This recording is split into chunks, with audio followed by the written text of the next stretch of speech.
আসসালামু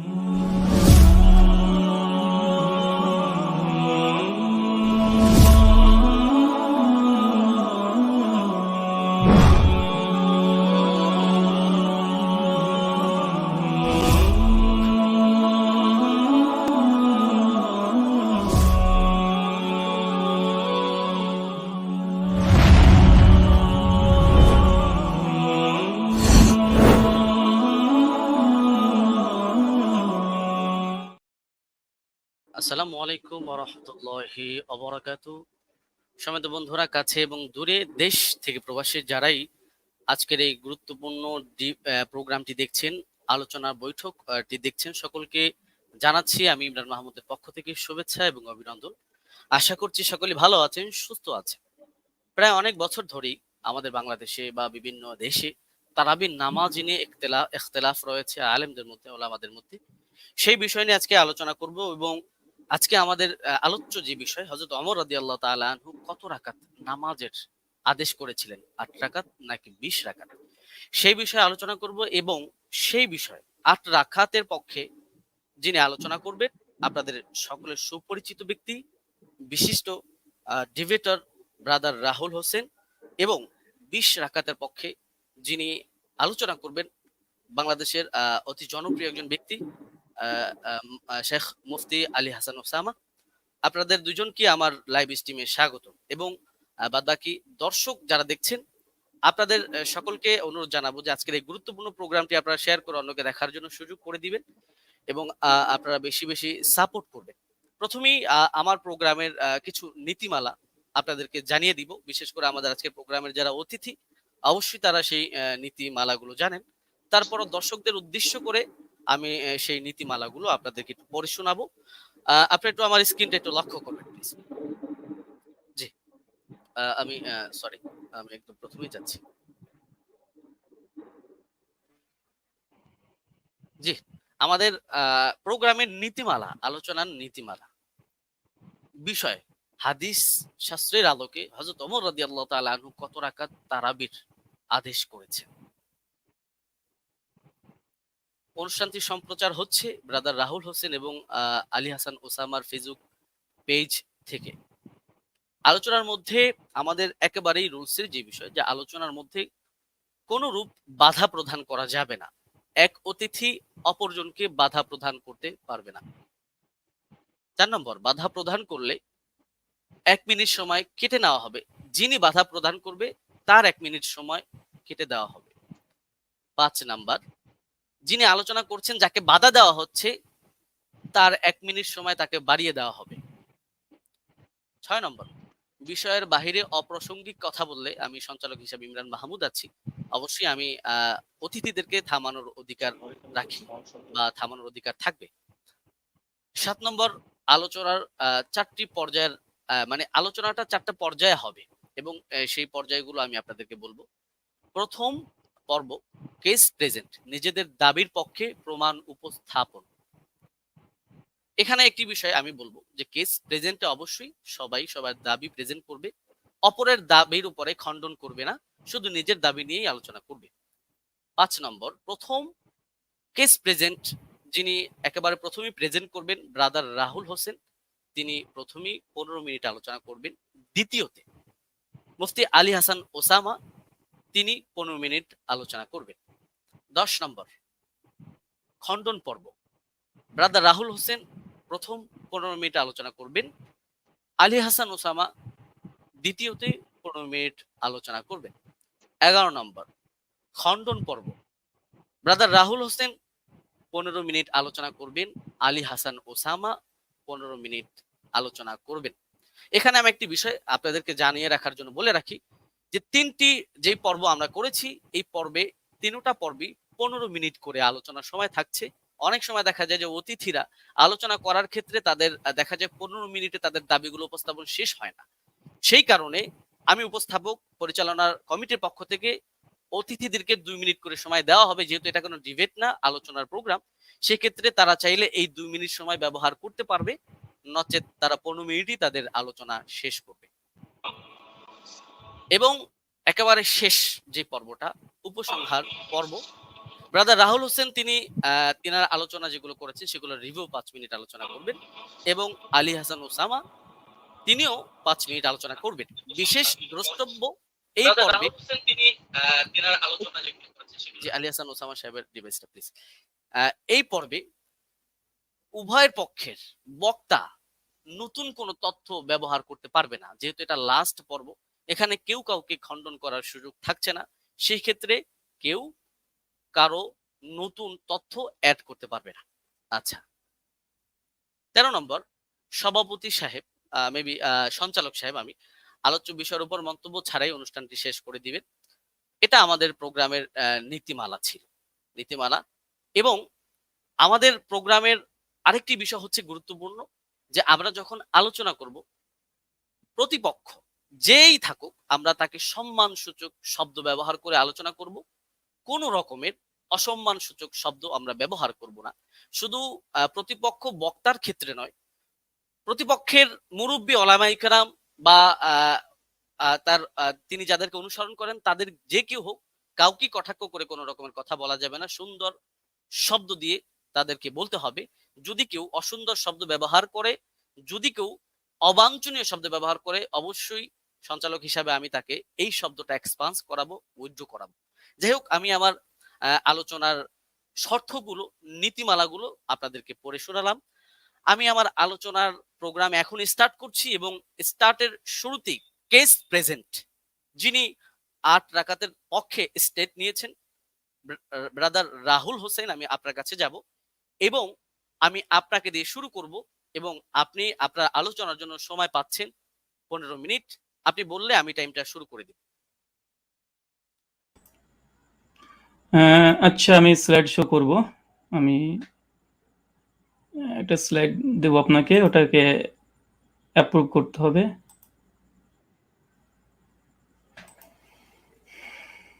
হ্যাঁ, প্রেজেন্টেশন 1 বলে একটা আছে।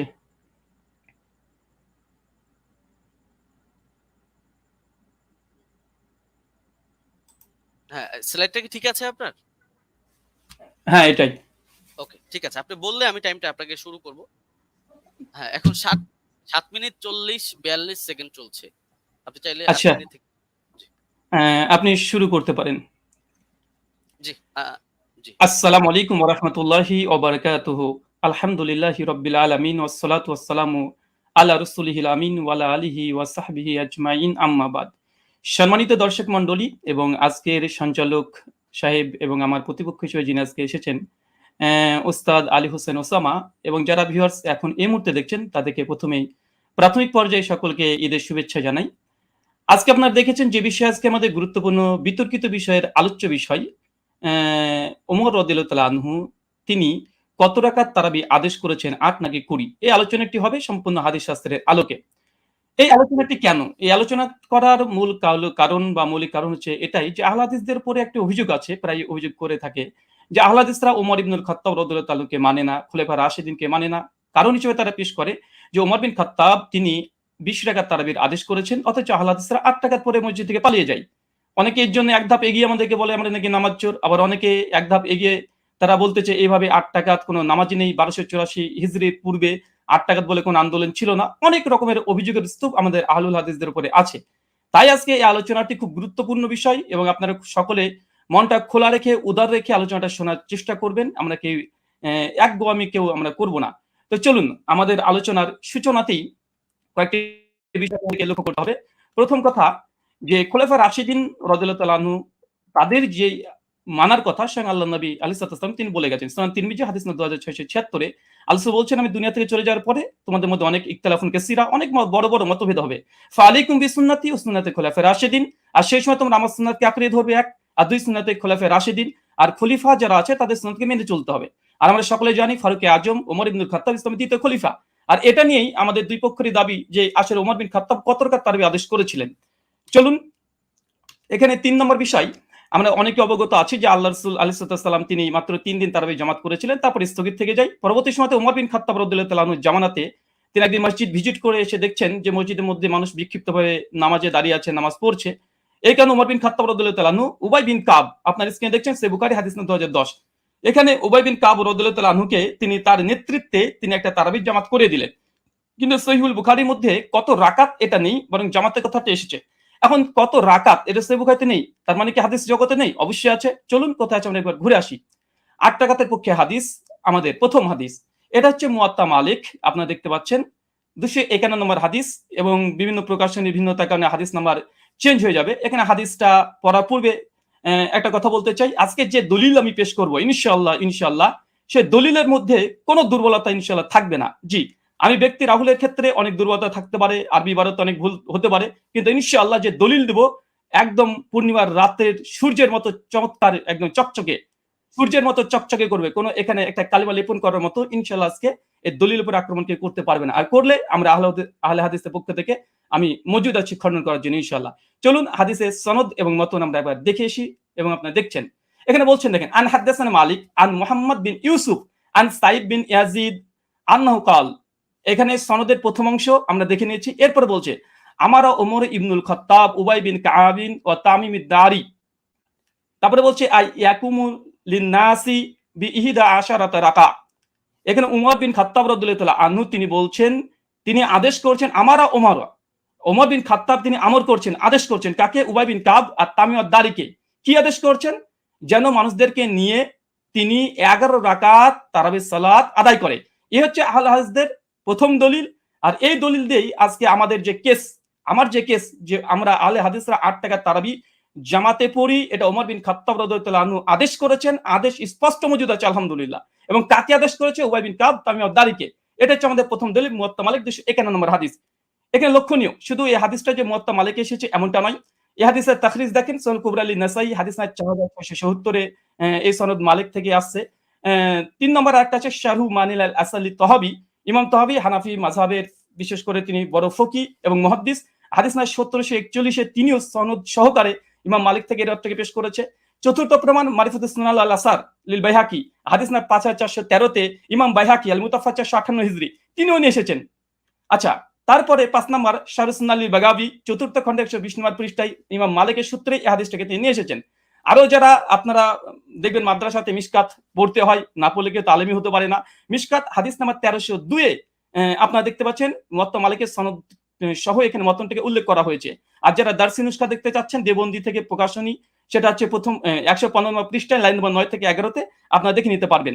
আর এটা মিসকাত আল মাসনাবি, যারা বাংলা দেখতে চান, অনেক বাংলা শ্রোতা আছে, আমার বক্তৃতার সত্যতা যাচাই করে নেবেন। মিসকাত আল মাসনাবি হাদিস নাম্বার 1302 এ এটা আপনি পেয়ে যাবেন।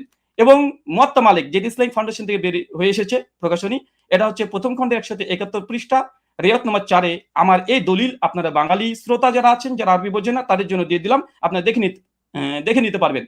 চলুন এই হাদিসের প্রথম দেখেন, আমি যে হাদিস আমরা মতন থেকে স্পষ্ট প্রমাণ পেয়েছি যে ওমর বিন খাত্তাব উবাই বিন কাব তামিম দারিকে তিনি 11 রাকাত তারাবির নির্দেশ দিয়েছে। আলহামদুলিল্লাহ, কেস ইজ ক্লোজড। আমাদের পক্ষে এই দলিল আমরা পেশ করেছি। এখন হচ্ছে এই সনদ কি? চলেন সনদ আপনি স্ক্রিনে দেখতে পাচ্ছেন। আন মালিক আন মুহাম্মদ বিন ইউসুফ আন সাইব বিন ইয়াজিদ, তারপরে ওমর ইবনু খাত্তাব। এই হাদিসের মধ্যে মাত্র 4টে রাবি পাচ্ছেন। এক হচ্ছে মালিক, ইমাম মালিক, মানে বুঝতে পারছেন, একবার দেখে নিন স্ক্রিনে। ইমাম মালিক, আলহামদুলিল্লাহ, ইমাম মালিক তো ইমাম মালিক, কে যারা করবে ইমাম মালিকের উপরে, আলহামদুলিল্লাহ। 2, তারপরে হচ্ছে মুহাম্মদ বিন ইউসুফ, ইনি একজন বিখ্যাত তাবেঈ। অনেক সাধারণ মানুষ তো মুহাম্মদ বিন ইউসুফকে না চিনতেও পারেন। তারপর 3 নম্বর রাবি আসছে কি? সাইব বিন ইয়াজিদ, আলহামদুলিল্লাহ, তিনিও একজন সাহাবী। চতুর্থ রাবি, তিনিও একজন সাহাবী, ওমর বিন খাত্তাব, আলহামদুলিল্লাহ। শুধু সাহাবী আর সাহাবী, আলহামদুলিল্লাহ, দুজন সাহাবী আর দুজন বড় ইমাম এই হাদিসটাকে রিওয়ায়াত করছে। চলেন আরেকটু দেখে নিই। আমরা শুধুমাত্র বুঝতে পারলাম এই দ্বিতীয় রাবি তাবেঈ যিনি মুহাম্মদ বিন ইউসুফ, ইনাকে আমরা সাধারণ মানুষরা চিনতে পারবো না। চলুন এই মুহাম্মদ বিন ইউসুফ ইনি কে, ইনাকে একবার দেখিয়ে আসি। চলেন, মুহাম্মদ বিন ইউসুফ আল মাদানী রাহিমাহুল্লাহ এমন একজন ব্যক্তিত্ব যা সহিহ বুখারীতে আলহামদুলিল্লাহ 105 খানা হাদিস মজুদ আছে। 105 খানা।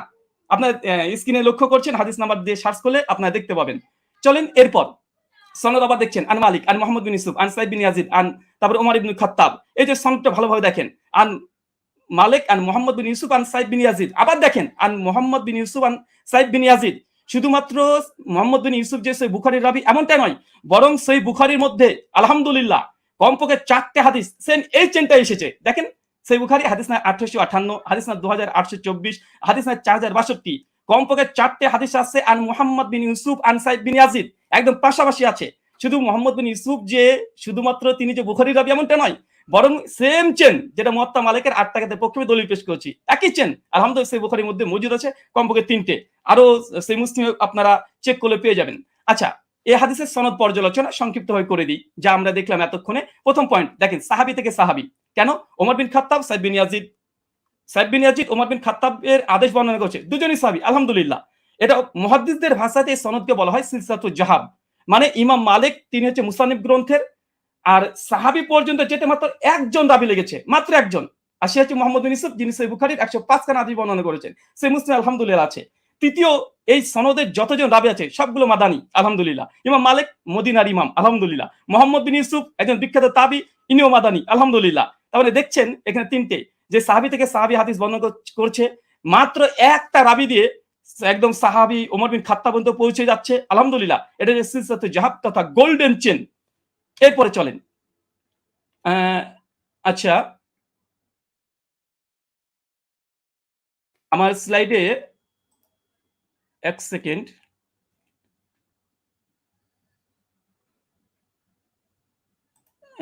একটু থামতে হবে। আচ্ছা, ঠিক আছে।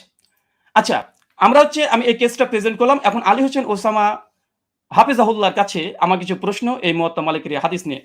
প্রথম প্রশ্ন, আলী হোসেন ওসামার কাছে 8 খানা প্রশ্ন করব। প্রথম, ওমর ইবনুল খাত্তাব রাদিয়াল্লাহু তাআলা আনহু 20 রাকাত তারাবির নির্দেশ দিয়েছেন মর্মে এমন একটি সহিহ হাদিস উপস্থাপন করুন যেই সনদ হাদিস শাস্ত্রের আলোকে সহিহ হবে এবং মুত্তাসিল হবে। সনদে কোনো দুর্বল রাবী যেন না থাকে, আর সনদ যেন মাঝখান থেকে বিচ্ছিন্ন না হয়ে যায়, মানে কোনো ইনকেতা না থাকে। প্রশ্ন নম্বর 2, মুয়াত্তা মালিকের যে সনদ আমরা দেখিয়েছি, যেটা সিলসিলাতুজ জাহাব মুহাদ্দিসদের পরিভাষা অনুযায়ী ওমর ইবনুল খাত্তাব রাদিয়াল্লাহু তাআলা আনহু 20 রাকাত তারাবির নির্দেশ দিয়েছে। পয়েন্ট টু বি নোটেড, 20 রাকাত নির্দেশ দিয়েছে মর্মে এমন একটি বর্ণনা পেশ করুন যার সনদ সিলসিলাতুজ জাহাব এই মানে উত্তীর্ণ হয়েছে। প্রশ্ন নম্বর 3, মুয়াত্তা মালিকের বর্ণনায় সমস্ত রাবী হচ্ছে মাদানী এবং একজন রাবীর ওপরে আলহামদুলিল্লাহ যারা নেই, কোনো অভিযোগ নেই। ওমর ইবনুল খাত্তাব রাদিয়াল্লাহু তাআলা আনহু 20 রাকাতের নির্দেশ দিয়েছেন মর্মে এমন একটি বর্ণনা পেশ করুন যার সনদে সমস্ত রাবী মাদানী এবং কোন আচ্ছা, রাবীর ব্রাদার রাউস প্লিজ একটু আমি আপনি কিন্তু 20 রাকাতের বিষয়ে কোশ্চেন করছেন। পরবর্তীতে কিন্তু এটা এখন কি আপনি কোশ্চেন গুলো করবেন নাকি পরবর্তীতে করবেন? আমি 8 এই রাকাত কেস তারাবি, প্রেজেন্ট, জি হ্যাঁ আমি প্রশ্ন, কেস পেজে তো প্রশ্ন করা যায়। আমি তো তার হাদিস বা দলিল নিয়ে কোনো পর্যালোচনা করছি না। জি অবশ্যই। জি, মুয়াত্তা মালিকের যে বর্ণনা আমরা পেশ করেছি এটা সমস্ত কোন রাবীর পরে সামান্য পরিমাণে জারা নেই। আমি এখানে প্রশ্ন, ওমর ইবনুল খাত্তাব রাদিয়াল্লাহু তাআলা থেকে এমন একটি 20 রাকাতের তারাবির দলিল আপনি পেশ করবেন যেখানে সমস্ত রাবী যতজন থাকবে তার উপরে কোনো মানে দুর্বলতা থাকবে না, এমন একটা রিওয়ায়াত পেশ করবেন। প্রশ্ন নম্বর 4, মুয়াত্তা মালিকের 8 টাকাতে বর্ণনা সনদ বুখারী মুসলিমের শর্তেও সহিহ। প্রত্যেক রাবী বুখারী মুসলিমে, যেটা একটু আগে আপনাদেরকে আমি দেখিয়েছি। ঠিক ওমর ইবনুল খাত্তাব রাদিয়াল্লাহু তাআলা আনহু 20 রাকাত তারাবির নির্দেশ দিয়েছেন মর্মে এমন একটি বর্ণনা পেশ করুন যেটা বুখারী মুসলিমের শর্তে উত্তীর্ণ হয়েছে। প্রশ্ন নম্বর 5, মুয়াত্তা মালিকের ডজন ডজন ব্যাখ্যা গ্রন্থ পৃথিবীতে বিদ্যমান আছে। মুয়াত্তা মালিকের একজন গ্রহণযোগ্য মুহাদ্দিসের অভিমত পেশ করুন যিনি মুয়াত্তা মালিকের 8 রাকাত হাদিসের ব্যাখ্যায় এটাকে মুজতারিব বা ইজতিরাব আছে বলে প্রত্যাখ্যান করেছে। কেন আমরা দেখি যে দেওবন্দি ওলামারা এবং বেরলভী ওলামারা, বিশেষ করে হানাফি ওলামারা, তারা এই 8 টাকাতে এই দলিলকে তারা ইজতিরাব বা মুজতারিব বলে বাতিল করার চেষ্টা করে। এখানে আমার একটা প্রশ্ন থাকবে, মুয়াত্তা মালিকের অনেকগুলো ব্যাখ্যা গ্রন্থ আছে, একজন গ্রহণযোগ্য মুহাদ্দিসদের মত দেবেন যে এই হাদিসটাকে ইতিপূর্বে তারা ইজতিরাবের দাবি করে বাতিল করেছে। আব্দুল বার রাহিমাহুল্লাহর ওয়াহম নয়, ইজতিরাব। আচ্ছা, প্রশ্ন নম্বর 6, দেওবন্দি মাদ্রাসা প্রতিষ্ঠা হবার আগে কিংবা 1284 হিজরির আগে এই হাদিসকে মুস্তারিব বলেছেন এমন একজন মুহাদ্দিসের অভিমত পেশ করুন। প্রশ্ন নম্বর 7, সহিহ সনদে প্রমাণিত আছে উবাই বিন কাব রাদিয়াল্লাহু তাআলা আনহু তিনি এবং তামিম আদ-দারি তিনি 8 টাকা তারাবি পড়েছেন। আমার প্রশ্ন, ওমর রাদিয়াল্লাহু তাআলা যদি 20 টাকা তারাবির নির্দেশ দিয়ে থাকেন তাহলে উবাই বিন কাব এবং তামিম আদ-দারি কি ওমর ইবনুল খাত্তাব রাদিয়াল্লাহু তাআলার নির্দেশ অমান্য করেছেন? প্রশ্ন নম্বর 8, শাস্ত্রের আলোকে ইজতিরাবের সংজ্ঞা এবং শর্ত পেশ করবেন এবং সেই শর্ত অনুযায়ী এই হাদিসকে মুস্তারিব প্রমাণ করার চেষ্টা করবেন। কারণ আমরা ইতিপূর্বে আপনাদের অনেককে দেখেছি যে বারবার আমাদের এই দলিলকে ইজতিরাব বলে বাতিল করে দেওয়ার চেষ্টা করা হয়। চলেন আমরা হাদিসের আবার প্রথম অংশে আপনাদেরকে আমরা নিয়ে যাব, যেখান থেকে আপনারা বুঝতে পারবেন। আমরা হাদিসটাকে আবার আপনাদেরকে দেখিয়ে দিই আপনাদের সুবিধার জন্য। আমাদের প্রথম যে দলিল আমরা পেশ করেছিলাম এ হচ্ছে মুয়াত্তা মালিকের হাদিস, আর এই মুয়াত্তা মালিকের হাদিস অনেকগুলো গ্রন্থে এসেছে, পরপর আপনাদেরকে আমি দেখিয়ে দিয়েছি, এখান থেকে অনেকগুলো গ্রন্থ থেকে দেখিয়ে দিয়েছি। আমি জাস্ট একটা দলিল আমি পেশ করেছি, আর এই একটা দলিলের উপরে আমি অটল থাকবো। এই একটা দলিলে, এই দলিল যতক্ষণ খণ্ডন না আসবে ততক্ষণ দ্বিতীয় দলিল দিয়ে এই আলোচনাকে আমি মাছের বাজার করতে চাই না। তাই এই সনদটাকে বারবার দেখবেন, আন মালিক, আন মোহাম্মদ বিন ইউসুফ, আন সাইদ বিন ইয়াজিদ, তারপর ওমর ইবনে খাত্তাব। মাত্র ইমাম মালিক তো ইমাম মালিক রাহিমাহুল্লাহ, আলহামদুলিল্লাহ। মোহাম্মদ বিন ইউসুফ তিনি একজন বিখ্যাত তাবী, যার সহিহ 105খানা হাদিস আছে। আর সাইদ বিন ইয়াজিদ ইনিও স্বয়ং আল্লাহ রাসূলের সঙ্গে হজ করেছেন, যেটা সহিহ বুখারী 1858 তে প্রমাণিত পাওয়া যায়। আর ওমর ইবনে খাত্তাব। আমি জাস্ট এই একটা দলিলের উপরে আপনাদের সামনে উপস্থাপন করেছি, এবং হাদিসের শব্দ আমার ওমর ইবনুল খাত্তাব, ওমর বিন খাত্তাব আদেশ দিয়েছেন, একদম আদেশ শব্দ মজুদ আছে। কাকে আদেশ দিয়েছেন? উবাই বিন কাবকে। আর কাকে? তামিম আদ-দারিকে। কত রাকাত? বিহিদা আশারাতা রাকা, 11 রাকাতের নির্দেশ দিয়েছে। স্পষ্টভাবে আমাদের এই দলিলে আমার যা কেস বা আমাদের আহলুল হাদিসদের যে দাবি, তার পক্ষে জাস্ট একটা দলিল, ইনশাআল্লাহ যদি সম্ভব হয় দলিলকে যদি খণ্ডন করে, ইনশাআল্লাহ তারপরে আমাদের দ্বিতীয় দলিল আমরা পেশ করব। কেননা আলোচনার মধ্যে অনেক বেশি দলিল দিয়ে গেলে, কারণ আমাদের আলোচনা যেহেতু এখানে পর্যালোচনা, এটা ডিবেট নয়। ডিবেট হলে আমি অনেক কিছু করতে পারতাম, কিন্তু আমি যেহেতু ওস্তাদজির সঙ্গে একমত হয়ে এসেছি, তাই আমি তেমন কিছু মানে অনেক কথাই বলার ইচ্ছা থাকলে আমি বলবো না এখানে। কারণ আমি শেখকে বা ওস্তাদকে আমি অনেক সম্মান দিই এবং ভালোবাসা তার প্রতি আমার অনেকগুলো আছে। আর এ থেকেই জাস্ট একটা হাদিস, আর এই হাদিস আমি শুধুমাত্র শেখের কাছে বুঝতে এসেছি, যেহেতু তিনি আমাকে বুঝাতে এসেছেন।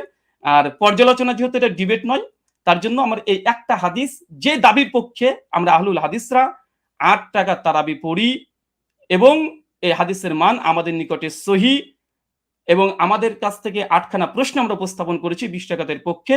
এই 20 টাকাতের যদি এই প্রশ্নের জবাব যদি দিয়ে দেয়, আলহামদুলিল্লাহ আমি লিখিতভাবে, শুধু এরকম না, ঘোষণা দিয়ে আমি ঘোষণা করে দেব যে জাস্ট আমি যে কথা বলেছি আমি কথার থেকে ফিরে আসছি। 8 টাকার তারাবি ওমর বিন খাত্তাব আদেশ দেয়নি, মূলত 20 টাকা দিয়েছে। আমি প্রত্যাবর্তন করব, আমি স্ট্রিমে ঘোষণা করলাম। এখনো 3টে পর্ব আছে এবং আমি এরপরে অটল থাকবো। জি, শুকরিয়া, জাযাকাল্লাহ খায়রান, বারাকাল্লাহ ফিকুম, ওয়ামা আলাইনা ইল্লাল বালাগ। জি, ব্রাদার রাহুল হোসেন, আপনি শেষ করেছেন। প্লিজ একটু ইয়াটা ঠিক হবে। হ্যাঁ, আপনি শেষ করেছেন এবং আপনি 1 মিনিট আগে শেষ করেছেন, চাইলে আপনি 2 মিনিট ব্যবহার করতে পারতেন। যাই হোক, আমি চলে যাব যিনি 20 রাকাতের পক্ষে দলিল পেশ করবেন, আমাদের পরিচিত ব্যক্তি শেখ মুফতি আলী হাসান ওসামা। আমি আপনার কাছে যাব এবং আপনি বললে আমি টাইমটা শুরু করে দিব। আপনার টাইমটা আপনি বলবেন। জি, এখন 22 মিনিট 45 সেকেন্ড চলছে। আপনি মিউট আছেন।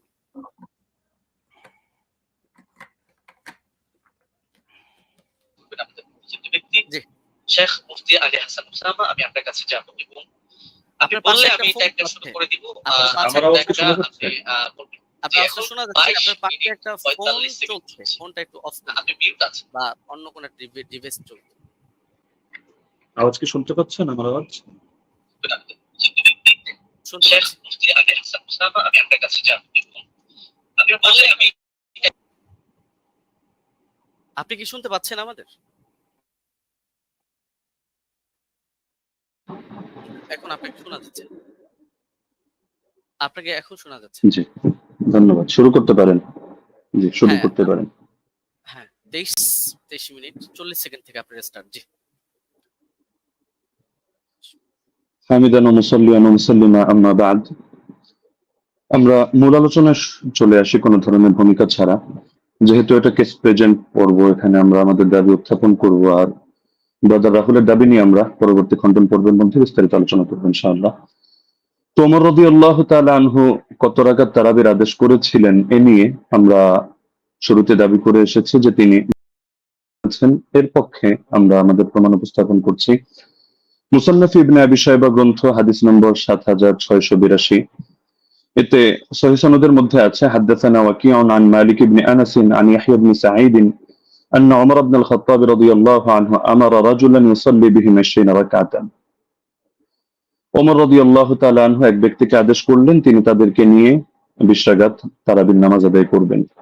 এই যে হাদিসটা, এই হাদিসের মধ্যে প্রতিটা রাওয়ী ওয়াকি ইবনুল জাররাহ, ইমাম মালিক ইবনে আনাস এবং ইয়াহইয়া ইবনে সাঈদ আল-কাত্তান, প্রত্যেকে হাদিস শাস্ত্রের এক একজন নক্ষত্র এবং ইমাম। তো সুতরাং এই হাদিসের রাওয়ীদেরকে নিয়ে এখানে কোনো বিতর্কের কোনো সুযোগ নেই, প্রত্যেকে নির্ভরযোগ্যতার মানে শতভাগ উত্তীর্ণ। হ্যাঁ, এখন কারো কাছে একটা খটকা লাগতে পারে যে ইয়াহইয়া ইবনে সাঈদ আল-কাত্তান রাহমাতুল্লাহি আলাইহি তিনি তো ওমর ইবনুল খাত্তাব রাদিয়াল্লাহু আনহু জামানা পাননি, তাহলে তো মনে হচ্ছে যে হাদিসটা বিচ্ছিন্ন হয়ে যাচ্ছে, সূত্র বিচ্ছিন্ন, অর্থাৎ মাঝখানে কোনো একজন বর্ণনাকারী বাদ পড়ে গেছেন এবং তার সূত্রে তিনি বর্ণনা করছেন। তো হাদিস যদি মুনকাতি হয় তাহলে তো এটা যায়িফ মনে হতে পারে অনেকের কাছে। তো আমরা যেহেতু আমাদের শিরোনামই হলো যে হাদিস শাস্ত্রের আলোকে আমাদের আজকের আলোচনা হবে, তো আমরা এখন শাস্ত্রীয় আলোচনায় চলে যাই। আমরা শাস্ত্রীয় আলোচনার অনেকগুলো পয়েন্ট দিয়ে দেখাবো যে এই হাদিসের মধ্যে কোনো ধরনের দুর্বলতা নেই এবং হাদিসটা সর্বোচ্চ পর্যায়ে গ্রহণযোগ্য সহিহ। 1 নম্বর মূলনীতিতে আসি। হাদিস শাস্ত্রের স্বীকৃত একটা মূলনীতি হলো, এটা ইমাম জাইনুদ্দিন ইরাকি রাহমাতুল্লাহ আলাইহি লম্বা চড়া করে আলোচনা করেছেন, তার সূত্রে ইমাম সুয়ুতী সহ হাদিস শাস্ত্রের অনেক ইমামরা এই পয়েন্টটা টেনেছেন। وإن روى التابعي عن الصحابي قصة أدرك وقوعها فمتصل وكذا إن لم يدرك وقوعها ولكن أسندها له وإلا فمنقطعة।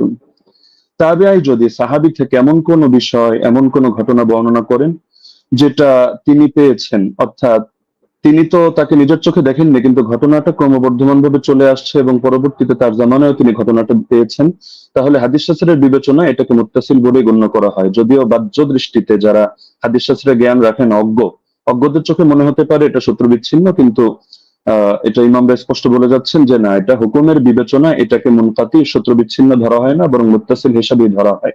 আর যদি তারা এভাবে না করেন, সেই ক্ষেত্রে এমন কোন ঘটনা বর্ণনা করলেন যেটা পরবর্তীতে আর এটা জারি থাকেনি, তারা এটা পায়নি, তাহলে সেই ক্ষেত্রে এটাকে মুনকাতি হিসাবে গণ্য করা হয়। ইমাম ইরাকি রাহমাতুল্লাহ আলাইহি স্পষ্ট ভাবে লেখেন যে ওয়াকাদ হাকা ইত্তিফাক আহলি তামিজ মিন আহলিল হাদিস আলা যালিকা ইবনুল মাওয়াক।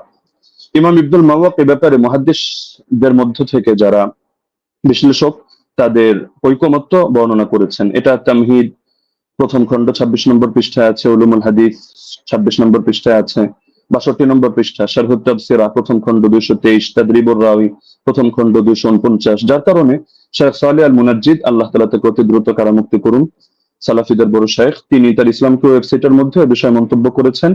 এটা প্রশ্ন নম্বর 82152 অধীনে আপনারা পেয়ে যাবেন।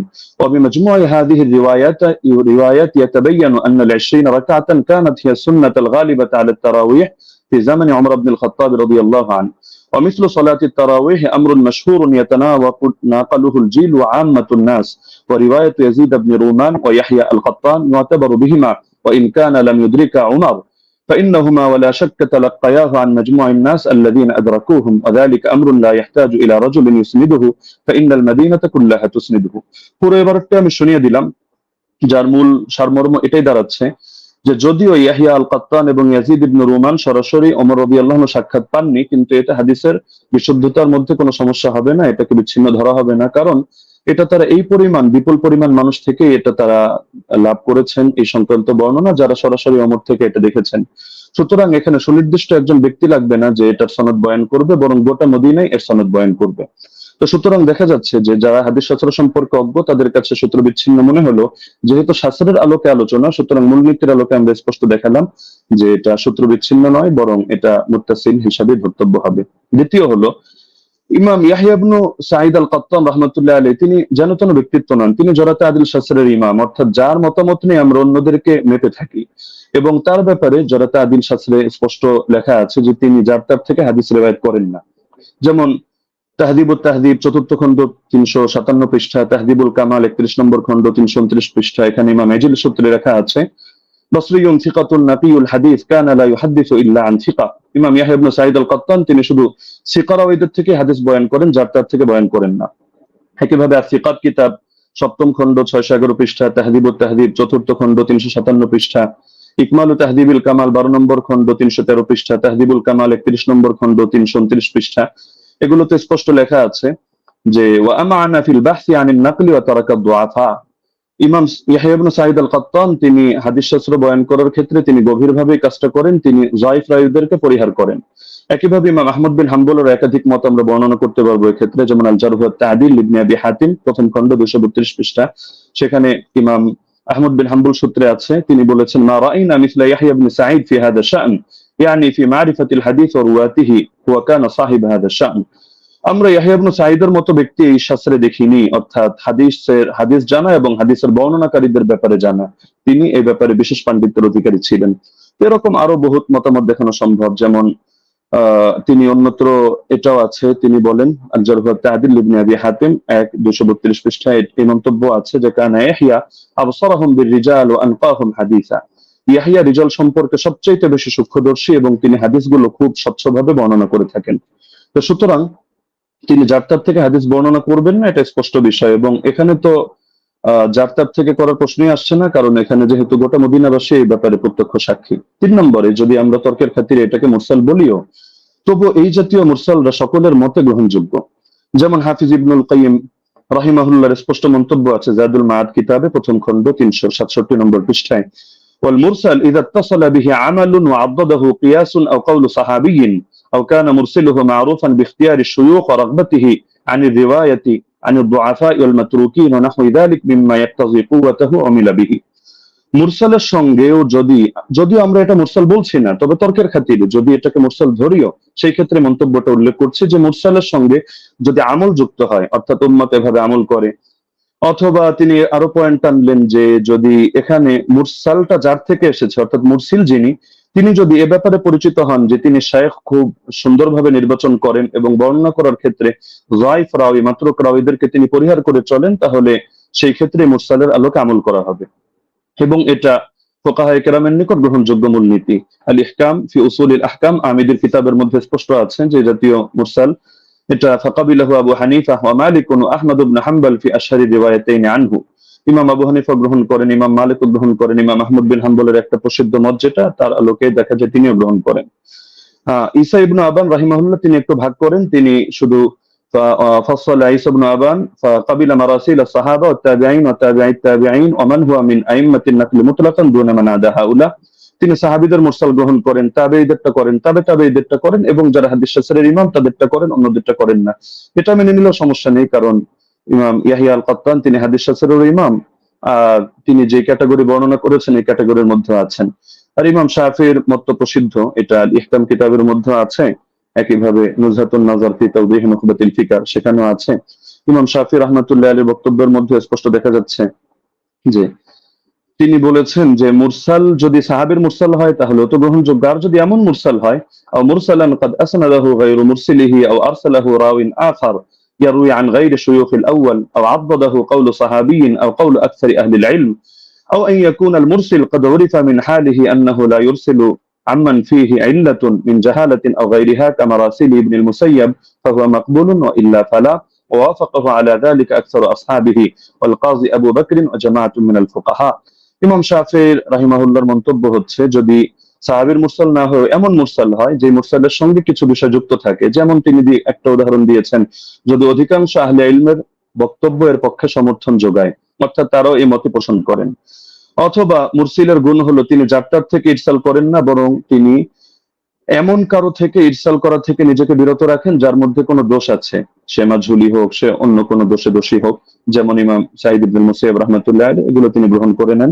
এটা আল ইহকাম আমিদি কিতাবের মধ্যে আছে। একইভাবে ইমাম নাবাবী তার আল মাজমু' শারহুল মুহাদ্দাবের 6 নম্বর খণ্ড 206 নম্বর পৃষ্ঠায় এটা বলেছেন, ইহতাজ্জু শাফিঈ বিল মুরসাল ইযা তাদাদা أحد أربعة أمور إما حديث مسند وإما مرسل من طريق آخر وإما قول صحابي وإما قول أكثر العلماء। তো সময় যেহেতু কম, আমরা সব রেফারেন্স টানছি না, আরো কয়েকটা কিতাবের হাওয়ালা দিয়ে দিচ্ছি। উসুলুল বাজদাউই 171 নম্বর পৃষ্ঠা, আল মানসুর লিজারকাশি, শারহুল উমদা ইবনে তাইমিয়া, তাহযীবুস সুনান আবি দাউদ ইত্যাদি কিতাবের মধ্যে এই ব্যাপারে আলোচনা আছে। এবার আসি, আমরা যদি সালাফি শায়খদের মূলনীতিও মেনে নিই, যেমন শায়খ আলবানী রাহিমাহুল্লাহকে এক্ষেত্রে আমরা উদাহরণ হিসেবে রাখতে পারি। তো শায়খ আলবানী রাহিমাহুল্লাহ প্রসিদ্ধ কিতাব সিলসিলাতুল আহাদিস সহিহা, এটা তো সকলের নিকটে পরিচিত। এখান থেকে 1422 নম্বর বর্ণনাটা আমি খুলে দেখার অনুরোধ করব। সেখানে দেখতে পাবেন আপনারা খুললে যে তিনি যে হাদিসটা বর্ণনা করেছেন একটা মুরসাল হাদিস, কিন্তু তিনি এটার ব্যাপারে মন্তব্য করছেন যে হাযা ইসনাদুল হাসান, এটা একটা হাসান সনদ, তবে ইল্লা আন্নাহু মুনকাতিউন বাইনা সুলাইমান ওয়া ইবনে আমরিন, তবে এটা সূত্র বিচ্ছিন্ন, মুনকাতি কার মাঝে, রাওয়ী সুলাইমান এবং রাওয়ী ইবনে আমরের মাঝে এখানে ইনকিতা আছে, সূত্র বিচ্ছিন্নতা আছে, কোন একজন বাদ পড়ে গেছে। তবে এটার পক্ষে এই তিনি একটা মুরসাল রিওয়ায়াত করে এর পক্ষে একটা যায়ফ হাদিস এনেছেন, যায়ফ রিওয়ায়াত, সেটা এনে তিনি মন্তব্য করছেন যে লাকিন্নাল হাদিসা বিমাজমু'ত তারিকাইন হাসানুন, এই দুটো যায়ফ মিলে এটা হাসান হয়ে গিয়েছে, অর্থাৎ একটা মুরসাল আর একটা যায়ফ।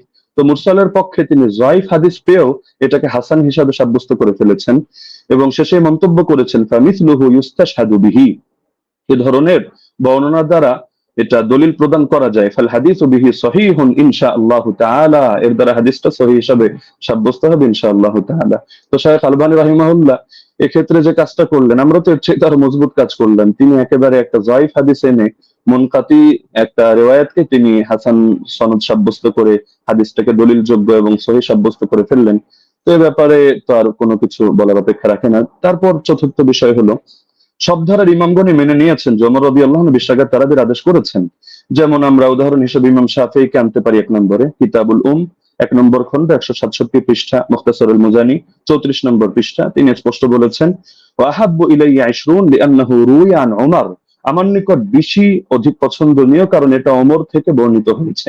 ইমাম তিরমিজি রাহমাতুল্লাহি আলাইহি সুনানে তিরমিজি হাদিস নম্বর 806 দ্বিতীয় খন্ড 158 নম্বর পৃষ্ঠা এখানেও আছে, وأكثر أهل العلم على ما روي عن عمر وعلي وغيرهما من أصحاب النبي صلى الله عليه وسلم 20 ركعة।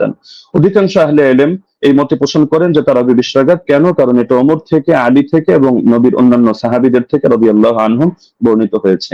শেখ বিন বাজ রাহমাতুল্লাহি আলাইহি সালাফিদের গ্রহণযোগ্য ব্যক্তিত্ব, আমরা মহব্বত করি। তিনি বলেন মাজমুউল ফাতাওয়া 11 নম্বর খন্ড 322 নম্বর পৃষ্ঠা, وثبت عنهم أنهم صلوا بأمره 23। তাদের থেকে প্রমাণিত রয়েছে যে তারা ওমরের আদেশে তারা 23 রাকাত নামাজ আদায় করেছেন। শেখ সালেহ আল মুনাজ্জিদ তিনি বলেন, জা আল আমরু আন ওমর ইবনুল খাত্তাব রাদিয়াল্লাহু আনহু বিসালাতিল 20 রাকাতান, ওমর রাদিয়াল্লাহু আনহু থেকে 20 রাকাতের ব্যাপারে আদেশ এসেছে। তো সালাফি শায়খ হয়েও তারা বিষয়টা মেনে নিয়েছেন। তো এর পক্ষে আরো কিছু প্রাসঙ্গিক বর্ণনা আছে, যেটা শেখ সালেহ আল মুনাজ্জিদ তার islamqo.com এর মধ্যে অন্যান্য বর্ণনাগুলো এর পক্ষে প্রমাণ হিসেবে নিয়ে এসেছেন। সাইদ বিন ইয়াজিদের বর্ণনা, অন্যান্য বর্ণনা, সেটা আমরা আপাতত টানছি না, সেটা পরবর্তী আলোচনার মধ্যে আমরা আনবো। হ্যাঁ, লাস্ট যে পয়েন্টটা আমি বলবো, যে আমরা তো স্পষ্টভাবে দেখালাম যে এর সনদের মধ্যেও দুর্বলতা নেই, মতনের মধ্যেও দুর্বলতা নেই। আর ইমামরা তো স্পষ্টভাবে বলে গিয়েছেন, যেমন খতিব বাগদাদি রাহমাতুল্লাহি আলাইহি এবং হাফিজ ইবনুল কাইয়িম রাহিমাহুল্লাহ বলে গিয়েছেন, কোন হাদিসের উপর যদি উম্মতের আমল থাকে, আল ফাকি ওয়াল মুতাফাক্কি 1 নম্বর খন্ড 473 পৃষ্ঠা, আর রূহ 21 নম্বর পৃষ্ঠা, তাহলে সেই হাদিসটা অবশ্যই গ্রহণযোগ্য হবে। এক্ষেত্রে আরো স্পষ্ট বক্তব্য আমরা ইমাম সুয়ুতিরটা উল্লেখ করি। তিনি তাদরিবুর রাওয়ী কিতাবের মধ্যে এনেছেন 34 নম্বর পৃষ্ঠা, ইহকামু লিল হাদিসি বিসিহহা, হাদিসের ব্যাপারে সহিহ হওয়ার হুকুম দেওয়া হবে ইযা তালাক্কাহুন নাসু বিল কবুল, যখন উম্মত সেটাকে কবুল করে নিবে এবং সেটা গ্রহণ করবে। ওয়া ইল্লাম ইয়াকুন লাহু ইসনাদুন সহিহ, এমনকি যদি তার সহিহ সনদ নাও থাকে তবুও হাদিসটা গ্রহণযোগ্য হবে। এমনকি হাফিজ ইবনে হাজার আসকালানী রাহমাতুল্লাহি আলাইহি আন-নুকাত আলা কিতাবি মুকদ্দিমাত ইবনে সালাহর মধ্যে স্পষ্ট এনেছেন। এটা আপনারা আন-নুকাত আলা কিতাব ইবনে সালাহর মধ্যে প্রথম খন্ড 494 495 পৃষ্ঠায় পাবেন যে মিন জুমলাতি সিফাতিল কবুল আল্লাতী লাম ইয়াতাআররাজ লাহা শাইখুনা ইয়াকসিদু জাইনাদ্দিন আল-ইরাকি আন ইয়াত্তাফিকা আল-উলামা আলা আল-আমাল বিমাদলুল হাদিস ফাইন্নাহু ইউকবালু হাত্তা ইয়াজিব আল-আমালু বিহি ওয়া ক্বাদ সাররাহা বিযালিকা জামাআতুন মিন আইম্মাতিল উসুল। হাদিস গ্রহণযোগ্য হয় যে সমস্ত গুণের কারণে। এর অন্যতম একটা গুণ হলো যে আলেমরা এই হাদিসের বক্তব্যের আলোকে আমল করার ব্যাপারে একমত হয়ে যান। তো এরকম যদি হয় তাহলে সেই হাদিসটা অবশ্যই কবুল হয় এবং তার দ্বারা আমল করা আবশ্যক হয়ে যায়। এটা হাদিসের মূলনীতি সংক্রান্ত আলোচনা যারা করেছেন যে ইমামরা, তারা স্পষ্টভাবে এই ব্যাপারে বক্তব্য দিয়েছেন। তো এটা হাফিজ ইবনে হাজার আসকালানী রাহমাতুল্লাহি আলাইহির বক্তব্য।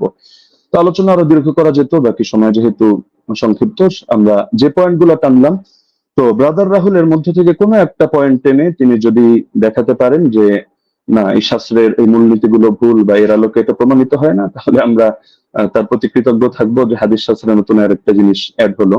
তো সুতরাং আমরা শাস্ত্রের আলোকে দেখিয়ে দিলাম যে না, ইমাম ওমর রাদিয়াল্লাহু তাআলা আনহু তিনি 20 রাকাত তারাবির আদেশ করেছেন। জাযাকুমুল্লাহু খাইরান।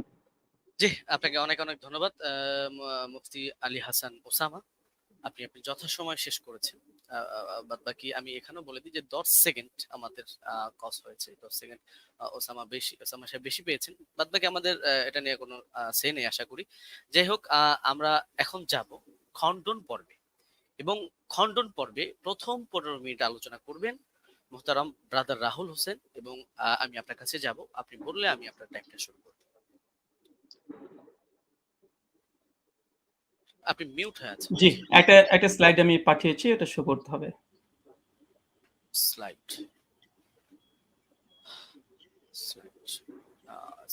এটা কি? একটু দেখবেন প্লিজ। এটা কি স্লাইড আপনার? জি জি জি জি জি জি জি এটাই। জি, আপনি বললে আমি টাইমটা স্টার্ট করব। ওকে, টাইম নাও, স্টার্ট। 40 মিনিট। আলহামদুলিল্লাহ, সমস্ত প্রশংসা আল্লাহ সুবহানাহু ওয়া তাআলার জন্য। আমাদের প্রথম পর্ব শেষ হয়েছে।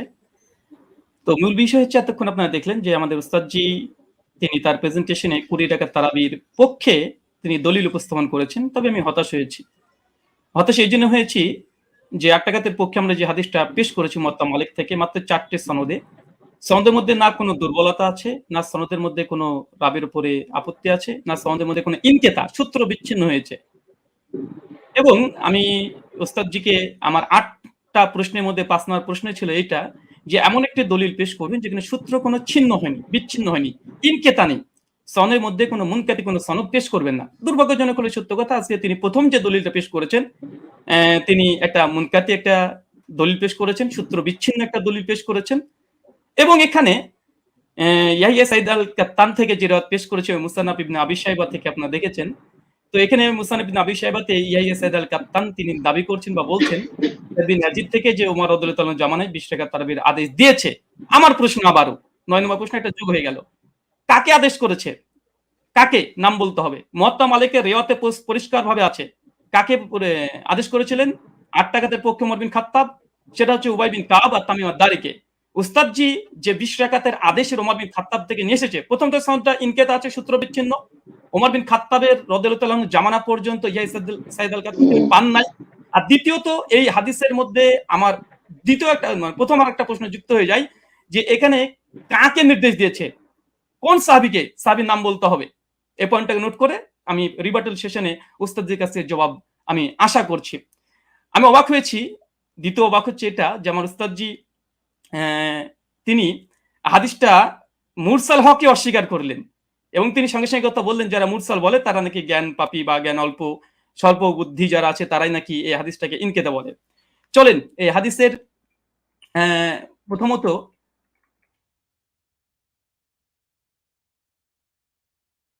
আচ্ছা প্রথম হচ্ছে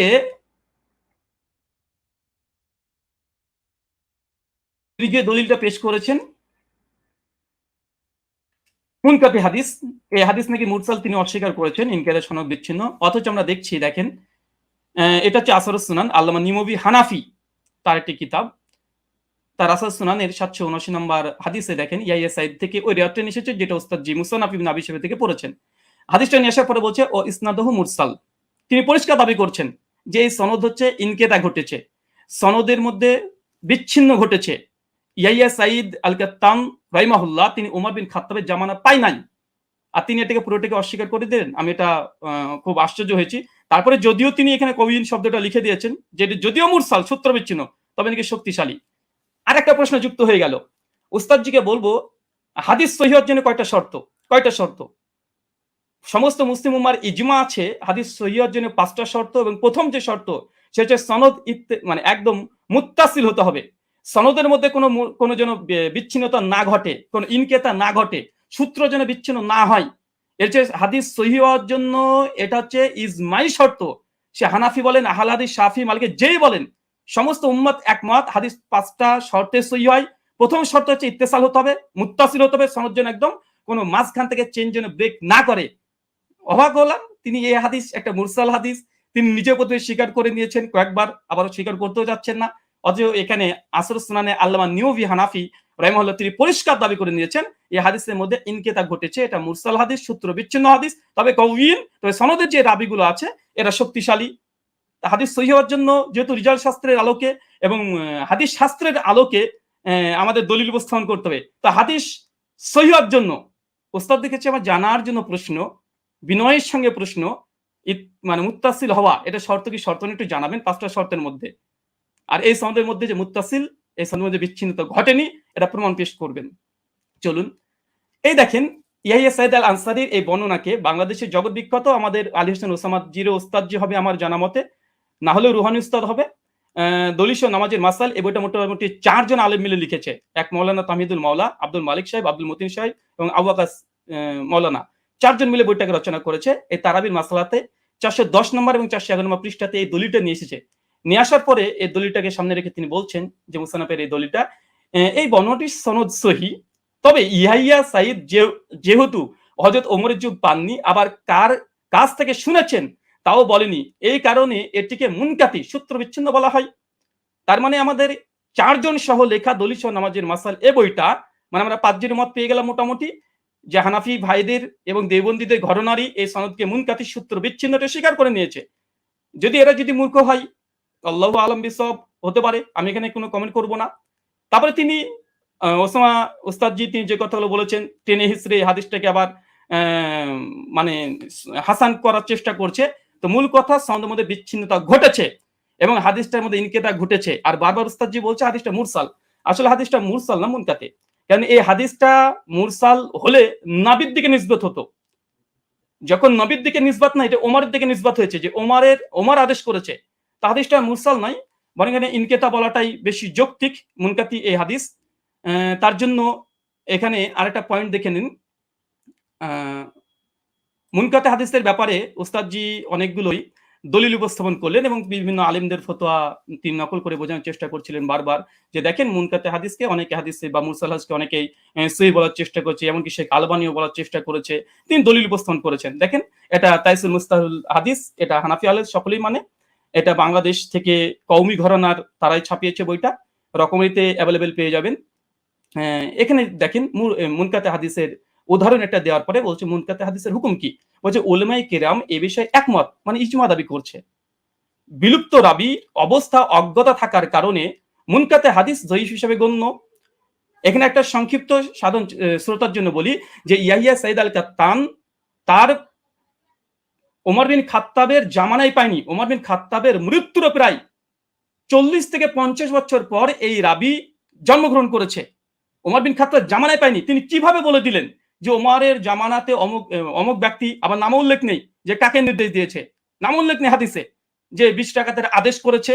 এখন যদি কেউ দাবি করে যে পাকিস্তানি আমলে ব্রিটিশদের সঙ্গে অমুক ব্যক্তি এবিসি ও দালালি করেছে, আজকের যুগের কোনো মানুষ যদি দাবি করে দেয়, হয়তো তার যুগও আমি পাইনি, পাকিস্তানি আমল আমি পাইনি, যে দাবি করে দেয়, এই দাবিটা কেমন যৌক্তিক হতে পারে? ঠিক এই হাদিসের সঙ্গে সেটাই ঘটেছে। যিনি বর্ণনা করছেন ওনার সঙ্গে ওমর বিন খাত্তাবের জামানায় তিনি পাননি। ওমর বিন খাত্তাবের মৃত্যুর প্রায় 40 থেকে 50 বছর পর এই ব্যক্তির জন্মগ্রহণ করা হচ্ছে। আর মুনকাতে হাদিসের, এটা মুস্তালাহুল হাদিসের স্পষ্ট দলিল এখানে বিদ্যমান যে মুনকাতে হাদিস এটা জয়ীফ হয়। আচ্ছা, এরপর একটা দেখেন, মুরসাল হাদিস বিষয়েও এই মুস্তালাহুল হাদিসের মধ্যে আসছে পরিষ্কারভাবে। কি বলছে দেখেন, উসুলবিদের দৃষ্টিতে মুরসাল এর অর্থ ব্যাপক। তাদের নিকটে প্রতিটি মুনকাতি রিওয়ায়াত মুরসাল, মানে এটা ইস্তাহালি হিসাবে অনেকেই মুনকাতিকে মুরসাল ব্যবহার করে ইস্তাহাল হিসাবে, কিন্তু হুকুম হিসাবে নয়। এরপর বলছে দেখেন, সনদের যে কোনো স্তর থেকে রাবি বাদ পড়ুক না কেন, খতিব বাগদাদির অভিমত হচ্ছে এটা। এরপরে হুকুম বলছে, কি বলছে দেখেন, যে প্রকৃতপক্ষে মুরসাল হাদিসে জয়ীফ। যদি উস্তাদজি এটা অস্বীকার করতেন না, এটা মুনকাতে হাদিস না, এটা মুরসাল হাদিস, যদি অস্বীকার করে দিয়েছিলেন, তাদের ঘর থেকে দেখানো হচ্ছে হাদিসটা তারা মুনকাতে স্বীকার করে নিয়েছে। দৈশ নামাজের মাসালাতে মুনকাতে স্বীকার করেছে, আর আসারুস সুন্নাতে নিমবি তিনি মুরসাল স্বীকার করে নিয়েছেন।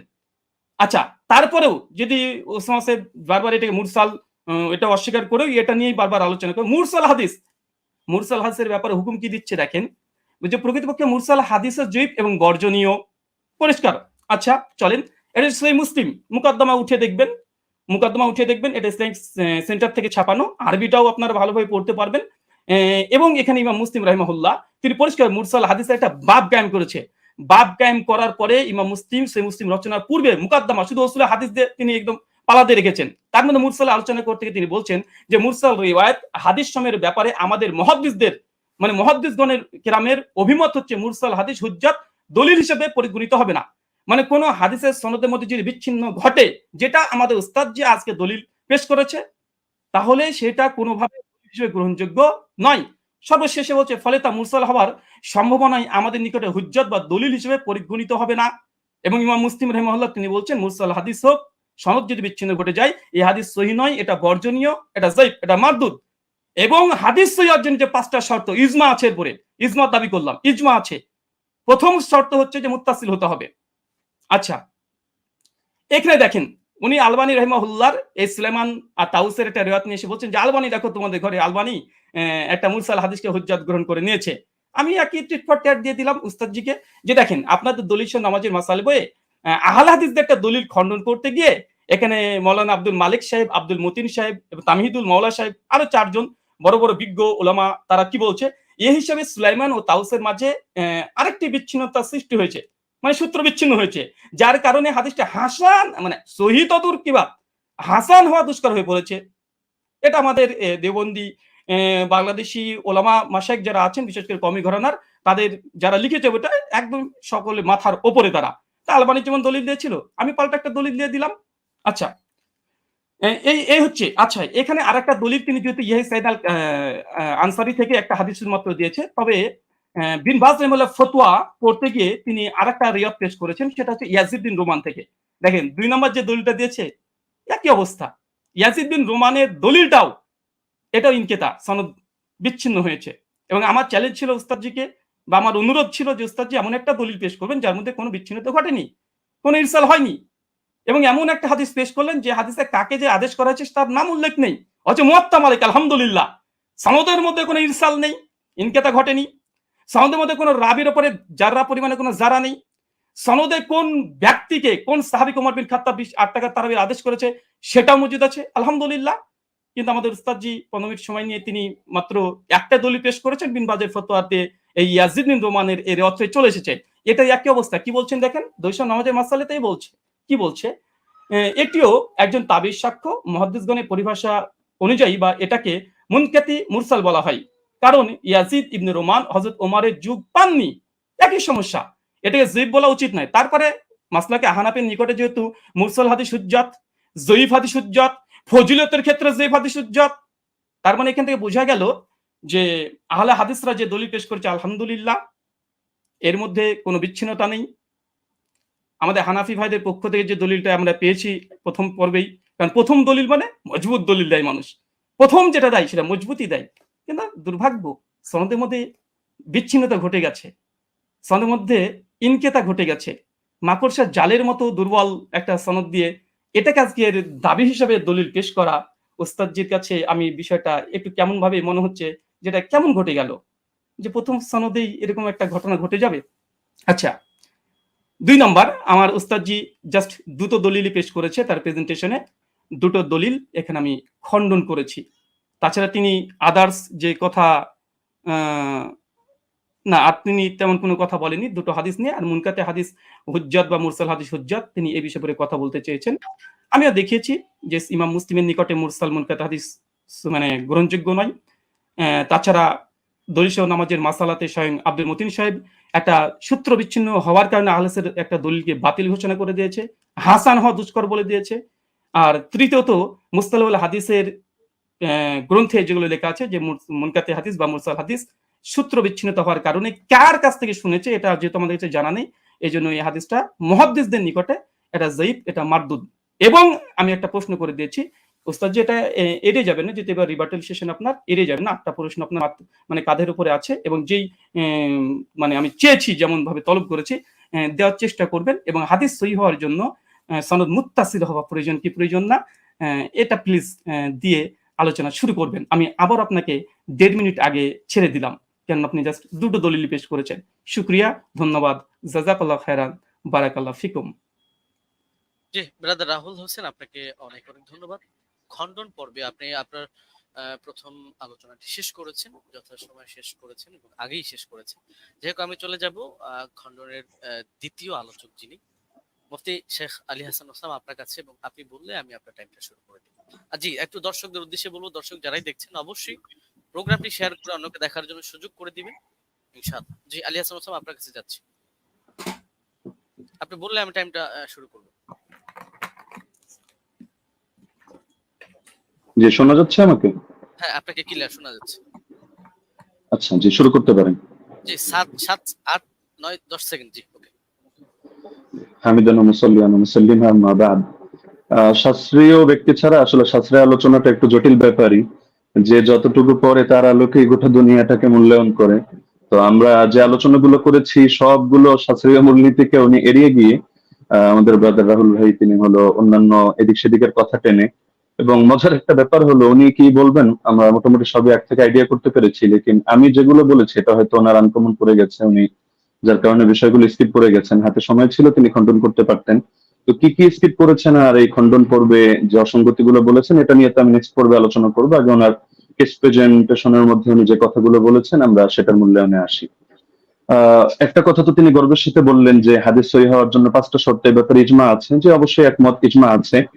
তো যার কারণে 3টা জিনিস দেখতে হয় সনদে, 2টো জিনিস দেখতে হয় মতনের মধ্যে, অর্থাৎ মূল টেক্সটের মধ্যে। আপনি দীর্ঘ 15 মিনিট নিয়ে খুব গর্বের সাথে বুক ফুলিয়ে ফুলিয়ে অনেকগুলো কিতাবের রেফারেন্সের আলোকে আপনি শুধু সনদের সৌন্দর্য তুলে ধরেছেন, একেবারে কি কি ফজিলত আছে এটা তুলে ধরেছেন, মতনের বিষয়টা স্কিপ করে গিয়েছেন, আর প্রশ্ন তো কিছু ছড়িয়ে দিয়েছেন। তো আমরা কিছু প্রশ্নের জবাব আমাদের কথার মধ্যে অটো চলে আসবে, বাকিগুলো আমরা আলোচনায় আনবো যেগুলো প্রাসঙ্গিক।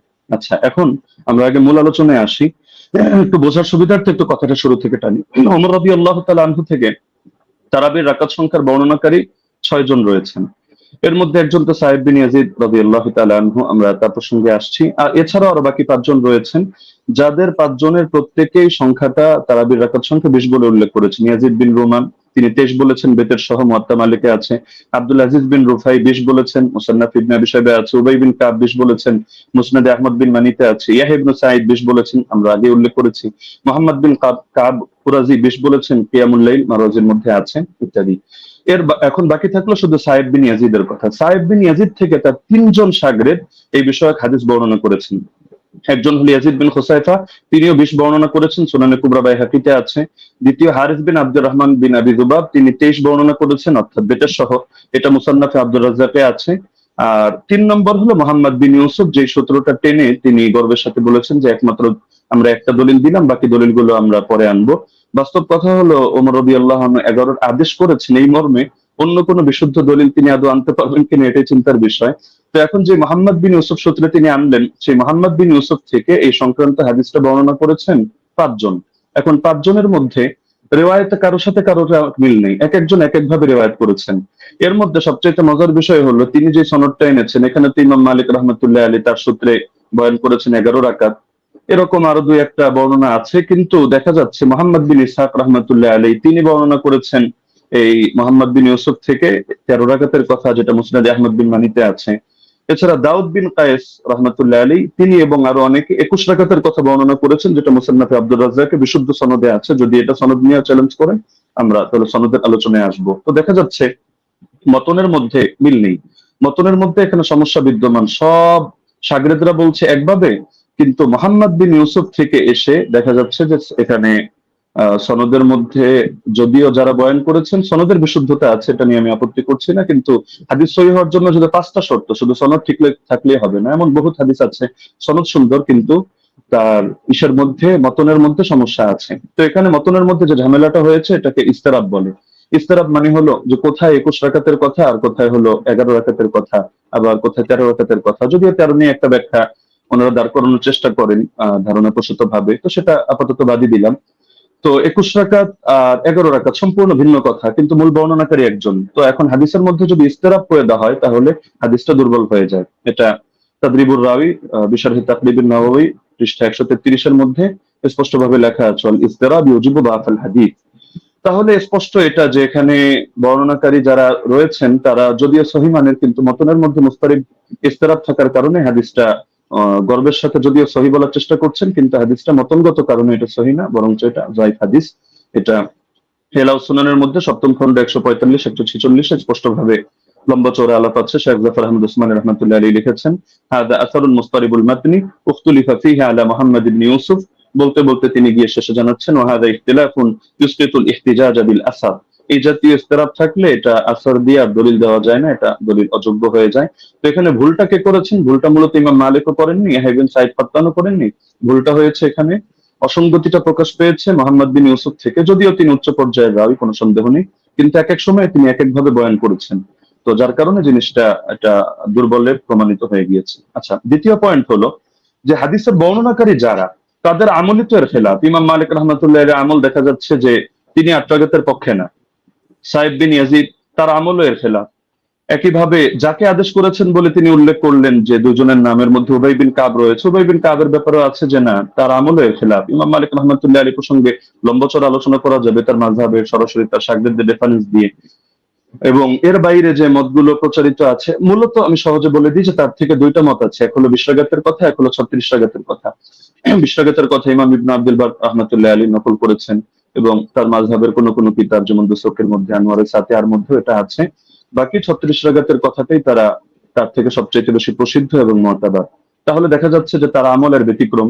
এটা বিদায়াতুল মুস্তাহিদ 1 নম্বর খণ্ড 214 নম্বর পৃষ্ঠা উদাহরণ হিসেবে দেখা যেতে পারে। আরো প্রচুর রেফারেন্স আছে, প্রয়োজন হলে আমরা দেব। আচ্ছা, দ্বিতীয়ত হলো সাইদ বিন ইয়াজিদের আমল যে খেলাফ, এটা হলো বাইহাকি মারিফাতুস সুনান ওয়াল আসার কিতাবে 4th খণ্ড 42 নম্বর পৃষ্ঠা 5409 নম্বর রিওয়ায়াতে আছে। عن سعيد بن يزيد قال كنا نقوم في زمان عمر بن الخطاب ب20 ركعة والوتر। আমরা ওমরের জামানায় 20 রাকাত তারাবি পড়তাম এবং আমরা বেতন নামাজ আদায় করতাম। তাহলে দেখা যাচ্ছে তার আমলও এর খেলাফ। একইভাবে যাকে আদেশ করলেন সে উবাই বিন কাবের আমলও ছিল এর খেলাফ। এটা আল হাদিসুল মুখতারা জিয়া মাকদিসির গ্রন্থ 1161 নম্বর রিওয়ায়াত, সেখানে স্পষ্ট আছে আন উবাই ইবনে কাব আন্না উমারা আমারা উবাইয়ান আন ইউসাল্লিয়া বিন নাস ফি রমাদান। এই হাদিসের শেষে গিয়ে স্পষ্ট আছে ফাসাল্লা বিহিম 20 রাকাতান, তিনি মানুষদেরকে নিয়ে 20 রাকাত নামাজ আদায় করলেন। তাহলে এটা তো সম্ভব না, খলিফা তাকে আদেশ দিবে একটা আর তিনি খলিফার আদেশ লঙ্ঘন করে করবেন আরেকটা। তার মানে খলিফার আদেশই ছিল 20 রাকাত। তবে এটা মোহাম্মদ বিন ইউসুফ বলতে গিয়ে একাধিক জায়গায় এক এক রকম বলেছেন, এক জায়গায় তার থেকে কখনো 11 রাকাতের কথা এসেছে। আচ্ছা, মুসান্নাফে আব্দুর রাজ্জাক গ্রন্থের মধ্যে উবাই বিন কাবের এই রিওয়ায়াত আছে 7730 নম্বর হাদিস। সেখানেও দেখা যাচ্ছে যে আন্না উমর জামা আন-নাস ফি রমাদান আলা উবাই ইবনে কাব ওয়া আলা তামিম আদ-দারি আলা 21 রাকাতান। ওমর রাদিয়াল্লাহু আনহু উবাই বিন কাব এবং তামিম দারিকে মানুষকে নামাজ পড়ানোর দায়িত্ব দিয়েছেন 11 রাকাত 21 রাকাত। তাহলে এখানেও দেখা যাচ্ছে যে দাবিগুলো মিলছে না। তো এই জিনিসটা ব্রাদার রাহুল মানুক বা না মানুক ইমাম ইবনে তাইমিয়া রাহিমাহুল্লাহ মেনে নিয়েছেন। ثبت أن أبي بن كعب كان يقوم بالناس 20 ركعة في قيام رمضان ويوتر بثلاث। এটা প্রমাণিত যে উবাই বিন কাব রাদিয়াল্লাহু আনহু তিনি মানুষদেরকে নিয়ে রমাদানুল মুবারকের তারাবিতে 20 রাকাত নামাজ পড়তেন এবং 3 রাকাত বেতের আদায় করতেন। তাহলে ইমাম ইবনে তাইমিয়া রাহিমাহুল্লাহর বক্তব্য দ্বারা স্পষ্ট হয়ে যাচ্ছে। তো একটা মূলনীতি হলো, যদি বর্ণনাকারীর আমল তার বর্ণনার খেলাফ হয় তাহলে এর দ্বারা বোঝা যায় যে বর্ণনাটি আসলে এতে দুর্বলতা রয়ে গিয়েছে। আমালুর রাওয়ি আও ফাতওয়াহু বিখিলাফিল হাদিস আল্লাযী রাওয়াহু ইসকিতুল ইহতিজাজ বিল হাদিস। এটা আমরা যেহেতু সময় কম, আমরা শুধু রেফারেন্স গুলো দিয়ে দিচ্ছি, আপনারা ক্রস চেক দিয়ে নিতে পারেন। কাশফুল আসরার 3 নম্বর খণ্ড 63 পৃষ্ঠা, উসুলুস সারাখসি 2 নম্বর খণ্ড 5 নম্বর পৃষ্ঠা, আল কাফি 3 নম্বর খণ্ড 1354 পৃষ্ঠা, আল ফুসুল ফিল উসুল 3 নম্বর খণ্ড 203 নম্বর পৃষ্ঠা, আত তাকরীর ওয়া তাহদীব 2 নম্বর খণ্ড 266 পৃষ্ঠা, আত তাওবীহ 2 নম্বর খণ্ড 25 নম্বর পৃষ্ঠা, ফাওয়াতিহুর রাহমুদ 2 163, কাওয়াইদ ফি উলুমিল হাদিস 202 নম্বর পৃষ্ঠা, শারহুল মানাব 661, আল বাহরুল মুহিত 3 নম্বর খণ্ড 246 পৃষ্ঠা, আল ইহকাম বিল আমিদি 2 নম্বর খণ্ড 165 নম্বর পৃষ্ঠা। এমনকি গায়রে মুকাল্লিদ আলেম শেখ ইব্রাহিম শিয়ালকোটি রাহিমাহুল্লাহ তিনিও এটা স্পষ্ট স্বীকার করেছেন ইনারাতুল মাসাবি গ্রন্থে, যেটা তারাবি শীর্ষক 29 নম্বর পৃষ্ঠায়। अगर रावी का अमल उसकी रिवायत के खिलाफ हो तो उसकी रिवायत काबिल अमल ना होगी। स्पष्ट কথা। 3 নম্বর পয়েন্ট হলো 20 রাকাত তারাবির বিষয়টা তো উম্মতের তাআমুল, উম্মতের ঐকমত্যের দ্বারা প্রমাণিত। সুতরাং যদি আমরা তর্কের খাতিরে, এটা তো আমরা দেখালাম যে আসলে ওনার মতনের সমস্যার কারণে ওনার হাদিসটা যতই মুয়াত্তা মালিক বলুক আর যে কিতাবের নামই বলুক, কিন্তু মুয়াত্তা মালিক হওয়ার মানে তো এটা না যে প্রতিটা হাদিসের কোনো জায়গায় কোনো ধরনের কোনো অসঙ্গতি নেই, কোথাও কোনো মতনের মধ্যে ইস্তেরাব নেই, এমন কথা কেউ দাবি করার সুযোগও নেই। তো যদি কেউ দাবি করেও থাকে যে তিনি একসময় 11 রাকাত আদেশ করেছিলেন তর্কের খাতিরে মানলেও, তাহলে ইমামরা ব্যাখ্যা দিয়ে গিয়েছেন। যেমন ইমাম ইবনে আব্দুল বার মালিক রাহমাতুল্লাহ আলাইহি ব্যাখ্যা দিয়েছেন যে এটা মানসুখ। শুরুতে হয়তো তিনি 11 রাকাতের দিয়েছিলেন, এরপর তিনি 21 রাকাতের কথা বলেছেন। এটা আল ইস্তিযকার 2 নম্বর খণ্ড 68 নম্বর পৃষ্ঠায় আছে। একইভাবে ইমাম বাজি রাহিমাহুল্লাহ তার মন্তব্য একই, আল মুনতাকা 2 নম্বর খণ্ড 208 নম্বর পৃষ্ঠা। ইমাম আদাউই, ইমাম ইবনে হাবিব তারাও বলে গিয়েছেন, যেটা হাশিয়াতুল আদাউই আলা কিফায়াতুত তালিব 1 নম্বর খণ্ড 353 নম্বর পৃষ্ঠার মধ্যে বিদ্যমান আছে। মজার বিষয় হলো এই কারণেই ব্রাদার রাহুল যে মত পোষণ করুক না কেন, 4 মাযহাবের কেউই 8 রাকাত সুন্নাত হওয়ার ফতোয়া প্রদান করেননি। তো যার কারণে 4 মাযহাবের 4 ইমাম যখন আপনারা 20 রাকাতের মতামত দিচ্ছেন, বিশেষ করে ইমাম মালিক থেকে 2টা মত আছে, 20 আছে, 36 আছে, লেকিন এটা তো স্পষ্ট 8 এর কথা কেউ বলছেন না। এবং 8 এর নামে যেটা চালানো হয় সালাফি ভাইরা কেউ চালায়, তো সেটা প্রমাণিত না। কেন প্রমাণিত না, এটা যদি চ্যালেঞ্জ করে আমরা উনি সেই রেফারেন্স টানলে জবাবে আসবো, না হলে শুধু শুধু জবাব দিয়ে সময় বাড়িয়ে লাভ নেই। তো মূলনীতি হলো ইমাম ইবনে রাজব হাম্বলি রাহমাতুল্লাহ আলাইহি লিখেছেন তার ফাদলুল ইলমিস সালাফ আলা ইলমিল খালাফ পৃষ্ঠা 83 এর মধ্যে, فأما ما اتفق على تركه فلا يجوز العمل به لأنهم ما تركوه إلا على علم أنه لا يعمل به। ইমামরা যদি একমত হয়ে যায় যে হাদিসটা এটা তরক করা হচ্ছে, অর্থাৎ তারা কেউ এর আগে ফতোয়া দিচ্ছেন না, আমল করছেন না, তাহলে সেটা আসলে মজবুত থাকে না এবং তার মধ্যে বিভিন্ন দুর্বলতা তৈরি হয়ে যায়, সেটা দলিলযোগ্য হয় না। কারণ এটাকেও এর স্বাদ বলে। স্বাদ কখনো সনদের দ্বারাও হয়, কখনো মতনের দ্বারাও হয়। তিনি তার কিতাব শারহুল আলী তিরমিজির মধ্যে 2 নম্বর খণ্ড 624 নম্বর পৃষ্ঠা, এই কিতাবগুলোর নাম তো অবশ্যই ব্রাদার রাহুল শোনার কথা। এই পৃষ্ঠাগুলো পড়েছেন কিনা আমি জানি না, না হলে আপনি প্রয়োজনে এগুলো চেক দিয়ে আপনি মন্তব্য করতে পারেন। যে তিনি লিখেছেন, ওমা হুয়া শাযুল মাতনি কাল আহাদিস আল্লাতী সাহহাতিল আহাদিস বিখিলাফিহা ওয়া আজমাআত আইম্মাতুল উলামা আলাল কওলি বিগাইরিহা। যে হাদিসের ক্ষেত্রে দেখা যাচ্ছে যে উম্মতের আলেমদের মধ্যেও যারা ইমাম, তারা এর বিপরীত ফতোয়া দিচ্ছেন, সেই ক্ষেত্রে সেই হাদিসের মতনকে শায হিসাবে বিবেচনা করা হয়। অর্থাৎ শায যদি কোনো হাদিসের মতনকে বলা হয়, তাও সেটা সহিহ থাকে না। তাহলে দেখা যাচ্ছে যে যদিও উনি পয়েন্ট বলেছেন অনেকগুলো এবং গর্বের সাথে বলেছেন, কিন্তু সবগুলো মিলে উনি সনদের আলোচনায় সীমাবদ্ধ থেকেছেন, মতনের আলোচনায় আসেননি। আমরা মতন থেকে কয়েকটা পয়েন্ট দেখালাম, আরো অনেক পয়েন্ট দেখানো সম্ভব। যে উনি যে হাদিসটা দেখিয়েছেন এটা মুস্তারিদ একটা হাদিস। আচ্ছা, এখন প্রাসঙ্গিকভাবে কয়েকটা আলোচনা করে ফেলি, যেহেতু হালকা সময় বাকি আছে। তিনি মুরসাল না মুনকাতি এটা নিয়ে একটু জ্ঞান দেওয়ার চেষ্টা করেছেন, যে এটাকে আমি কেন মুরসাল বললাম, মুনকাতি বলা উচিত ছিল। আসলে কোন জায়গায় কোন শব্দ ব্যবহার হবে, এটা পরিভাষাগুলো একটু বিস্তরভাবে পড়া লাগে। শুধু একটা তাইসির মুস্তালাহিল হাদিস পড়েই ইমাম আর ফকি হয়ে গেলে তো মুশকিল ব্যাপার। যেমন আমি আপনাকে প্রসিদ্ধ কিতাব যেটা আপনারা পড়েন, নুকাত আলা মুকাদ্দিমাত ইবনে সালাহ 1 নম্বর খণ্ড 447 পৃষ্ঠা দেখবেন। একইভাবে আল ইবহাজ 2 নম্বর খণ্ড 339 পৃষ্ঠা দেখবেন।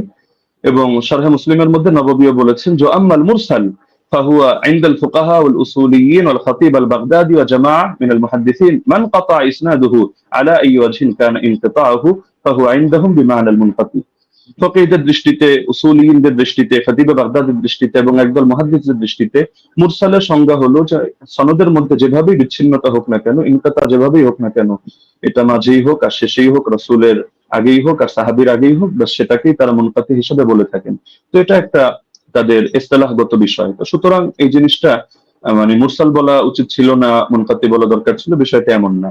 আচ্ছা, উনি যে নিমাউই রাহিমাহুল্লাহর হাওয়ালা দিলেন আথার সুনান থেকে, উনি আরবি যেহেতু পড়তে পারেন টুকটাক, উনি তো এটা দেখার কথা যে ইমাম নিমাউই রাহিমাহুল্লাহ তিনি শুধু এতটুকুই বলেন নাই যে হাযা মুরসালুন কাওয়ি, যে হাদিসটা মুরসাল, হাদিস শক্তিশালী, বরং যে মূলনীতিটা আমরা এনেছি ইমাম ইরাকির হাওয়ালায়, যে তাবেঈ যদি সাহাবীর থেকে কোনো ঘটনা বয়ান করে যেটা তার জামানায় জারি ছিল, তাহলে সেটাকে বাহ্যিকভাবে মুরসাল ধরা হলেও কিন্তু হুকুমের বিবেচনায় মুত্তাসিল ধরা হয়।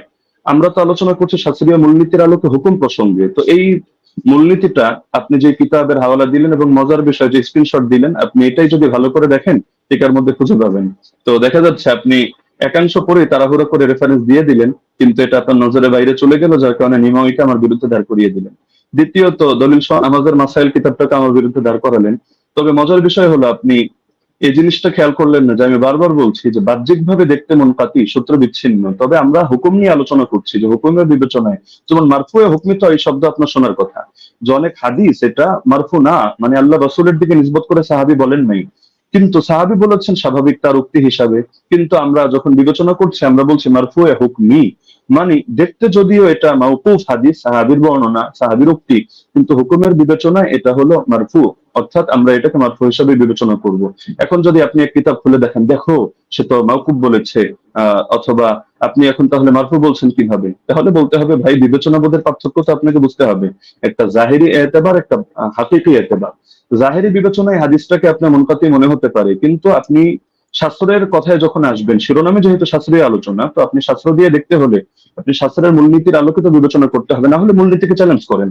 আপনি অমুক কিতাবে এটা আছে, তমুক কিতাবে এটা আছে, শুধু এতটুকু বললে যথেষ্ট না, আপনাকে মাথায় রাখতে হবে একটা শাস্ত্র পরিগণিত হয় টোটাল পুরো বিষয়টাকে সামনে রেখে। কোরআনের এক আয়াত আর এক আয়াতের তাফসীর হয়, না হলে আপনি এক আয়াত দিয়ে মতকেও বৈধ করে দিতে পারবেন, আর এক আয়াত দিয়ে জিহাদকেও নিষিদ্ধ করে সব জায়গায় সবরের আদেশ দিতে পারবেন, কিন্তু পুরো সামগ্রিক ভান্ডারকে, শাস্ত্রকে সামনে রেখে আপনার সিদ্ধান্তে আসতে হবে। এই জিনিসটা যদি না বোঝেন, তাহলে শুধু আবেগী কিছু কথা বলবেন বা একটু ইমোশনাল কিছু লেকচার হবে, লেকিন এর দ্বারা শাস্ত্রীয় কোনো কথা হবে না। তো যেহেতু সারা দেশ এটা দেখছে এবং আলেম ওলামা তালিবুল ইলম সবাই মূল্যায়ন করছে, সুতরাং আমার অনুরোধ থাকবে নেক্সট পর্বে আপনি শাস্ত্রীয় আলোকে এই মূলনীতিগুলো চ্যালেঞ্জ করেন। ধন্যবাদ, জাযাকাল্লাহ। আমি কারেক্ট টাইম শেষ করলাম। জি, মোহতরম আলী হাসান ওসামা, আপনাকে অনেক অনেক ধন্যবাদ। আমি আরেকটি জিনিস আপনাদেরকে মনে করিয়ে দিতে চাই যে আপনাদের জন্য আমাদের পক্ষ থেকে 2 মিনিট সময় ছিল বা আছে। আরেকটি খণ্ডন পর্ব আছে, আপনারা চাইলে 2 মিনিট আপনারা ব্যবহার করতে পারেন। আমি দ্বিতীয় খণ্ডন পর্বটি যাচ্ছি এবং এই খণ্ডন পর্বর পরেই আমাদের আর কোনো খণ্ডন পর্ব থাকছে না, একটাই লাস্ট। আমি প্রথমে চলে যাব ব্রাদার রাহুল হোসেন আপনার কাছে, এবং আপনি বললে আমি টাইমটা শুরু করে দেব। একটা স্লাইড পাঠিয়েছি, স্লাইড 8 লেখা আছে, 8 লেখা আছে, দেখেন। জি, পেয়েছি। জি, স্ক্রিনে নিয়ে আসতে হবে। আচ্ছা, সময় স্টার্ট নাও। জি। সো বিসমিল্লাহ। সম্মানিত দর্শক মন্ডলী, উস্তাদজি যেটা শেষ করেছেন সেটা দিয়ে শুরু করব। উনি বললেন যে পারলে উসুলকে চ্যালেঞ্জ করতে। আমি চ্যালেঞ্জ করে দিয়েছি। উস্তাদজি আমার 8টা অভিযোগের 2টা পয়েন্টের জবাব দেয়নি এবং বলেছিল জবাব দেবে, এবং আমি নাকি স্বাস্থ্য সম্পর্কে তেমন না জানলে এটা সমস্যা। কিন্তু কোথায় যে সমস্যা তিনি এখন পর্যন্ত বলেননি। এটা একটা কেমন হয়ে গেল? উস্তাদজিকে আবার বলে দিয়ে উসুলকে চ্যালেঞ্জ করেছি। একটু শুনবেন। আমি আপনাকে বলেছিলাম যে হাদিস সহিহ হওয়ার জন্য ইজমাই উসুল হচ্ছে 5 খানা শর্ত লাগবে। প্রথম হচ্ছে মুত্তাসিল হওয়া, সনদের মধ্যে শক্তিশালী হওয়া, সনদের মধ্যে বিচ্ছিন্ন যেন না হয়, এবং দেখানো হয়েছে যে সনদের মধ্যে বিচ্ছিন্নতা আছে। ইয়াহি সাইদ আল কাত্তান উমর বিন খাত্তাবের যুগ পান নাই। এটা হুকমান মারফু বা আপনি যতই প্রমাণ করার চেষ্টা করেন না কেন, কোনোভাবেই এটা প্রমাণ করা সম্ভব নয় যে সনদের মধ্যে ইনকেতা ঘটেনি, যেটা আমি দেবন্দি হানাফি বেল কিতাব থেকে দেখিয়েছি। 2 নম্বর বিষয়, এখানে তিনি আমাকে যে কথাটা আবার বলতে চাইলেন সেটা হাদিস সাজ হওয়া, এবং এর সঙ্গে সঙ্গে বললেন দেখেন 8 টাকাতে তারাবি যেটা দাদা রাহুল পেশ করেছেন সেটা মুয়াত্তা মালিক থেকে, আর মুয়াত্তা মালিকের সনদের রাবিদের মধ্যে কোনো সমস্যা নেই। তবে মতন নিয়ে ব্রাদার রাহুল কোনো কথা বলেনি। অভিযোগ করে তো দেখেন, অভিযোগ করলে তো জবাব দেব। আপনি তো অভিযোগটা করেননি, বরং তৃতীয় পর্বে এসে দ্বিতীয় পর্বে এসে অনেকগুলো 1 ডজন দলিল আপনি এখানে পেশ করেছেন। এটা একটা মানে কোয়ালিটি আছে, যে শেষ পর্বে একসঙ্গে অনেকগুলো দিয়ে দিব যেন আর সময় না পাওয়া যায়। এটা আমরাও বুঝি। চলেন আপনার সেটার জবাব দিয়ে দিই। উনি বললেন যে মোহাম্মদ বিন ইউসুফ থেকে 3 জন, সাইদ বিন ইয়াজিদ থেকে টোটাল 6 জন হাদিস বর্ণনা করেছে তারাবি 20 রাকাতের টোটাল তারাবি রাকাত সংখ্যার উপরে। তার মধ্যে মোহাম্মদ বিন ইউসুফ একজন, যিনি 3 জন হাদিস বর্ণনা করেছে মোহাম্মদ বিন ইউসুফ থেকে। এক ইমাম মালিক যিনি 11 রাকাতের কথা বলেছে, যেটা আমার দলিল দেখিয়েছি।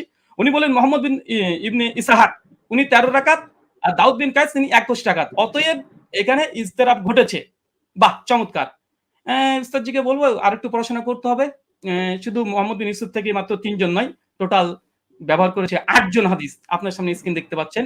ইয়াহিয়া সাইদ আল কাত্তানের মতো মুহাদ্দিস আপনি যার কথা বলেন উনিও ব্যবহার করেছেন।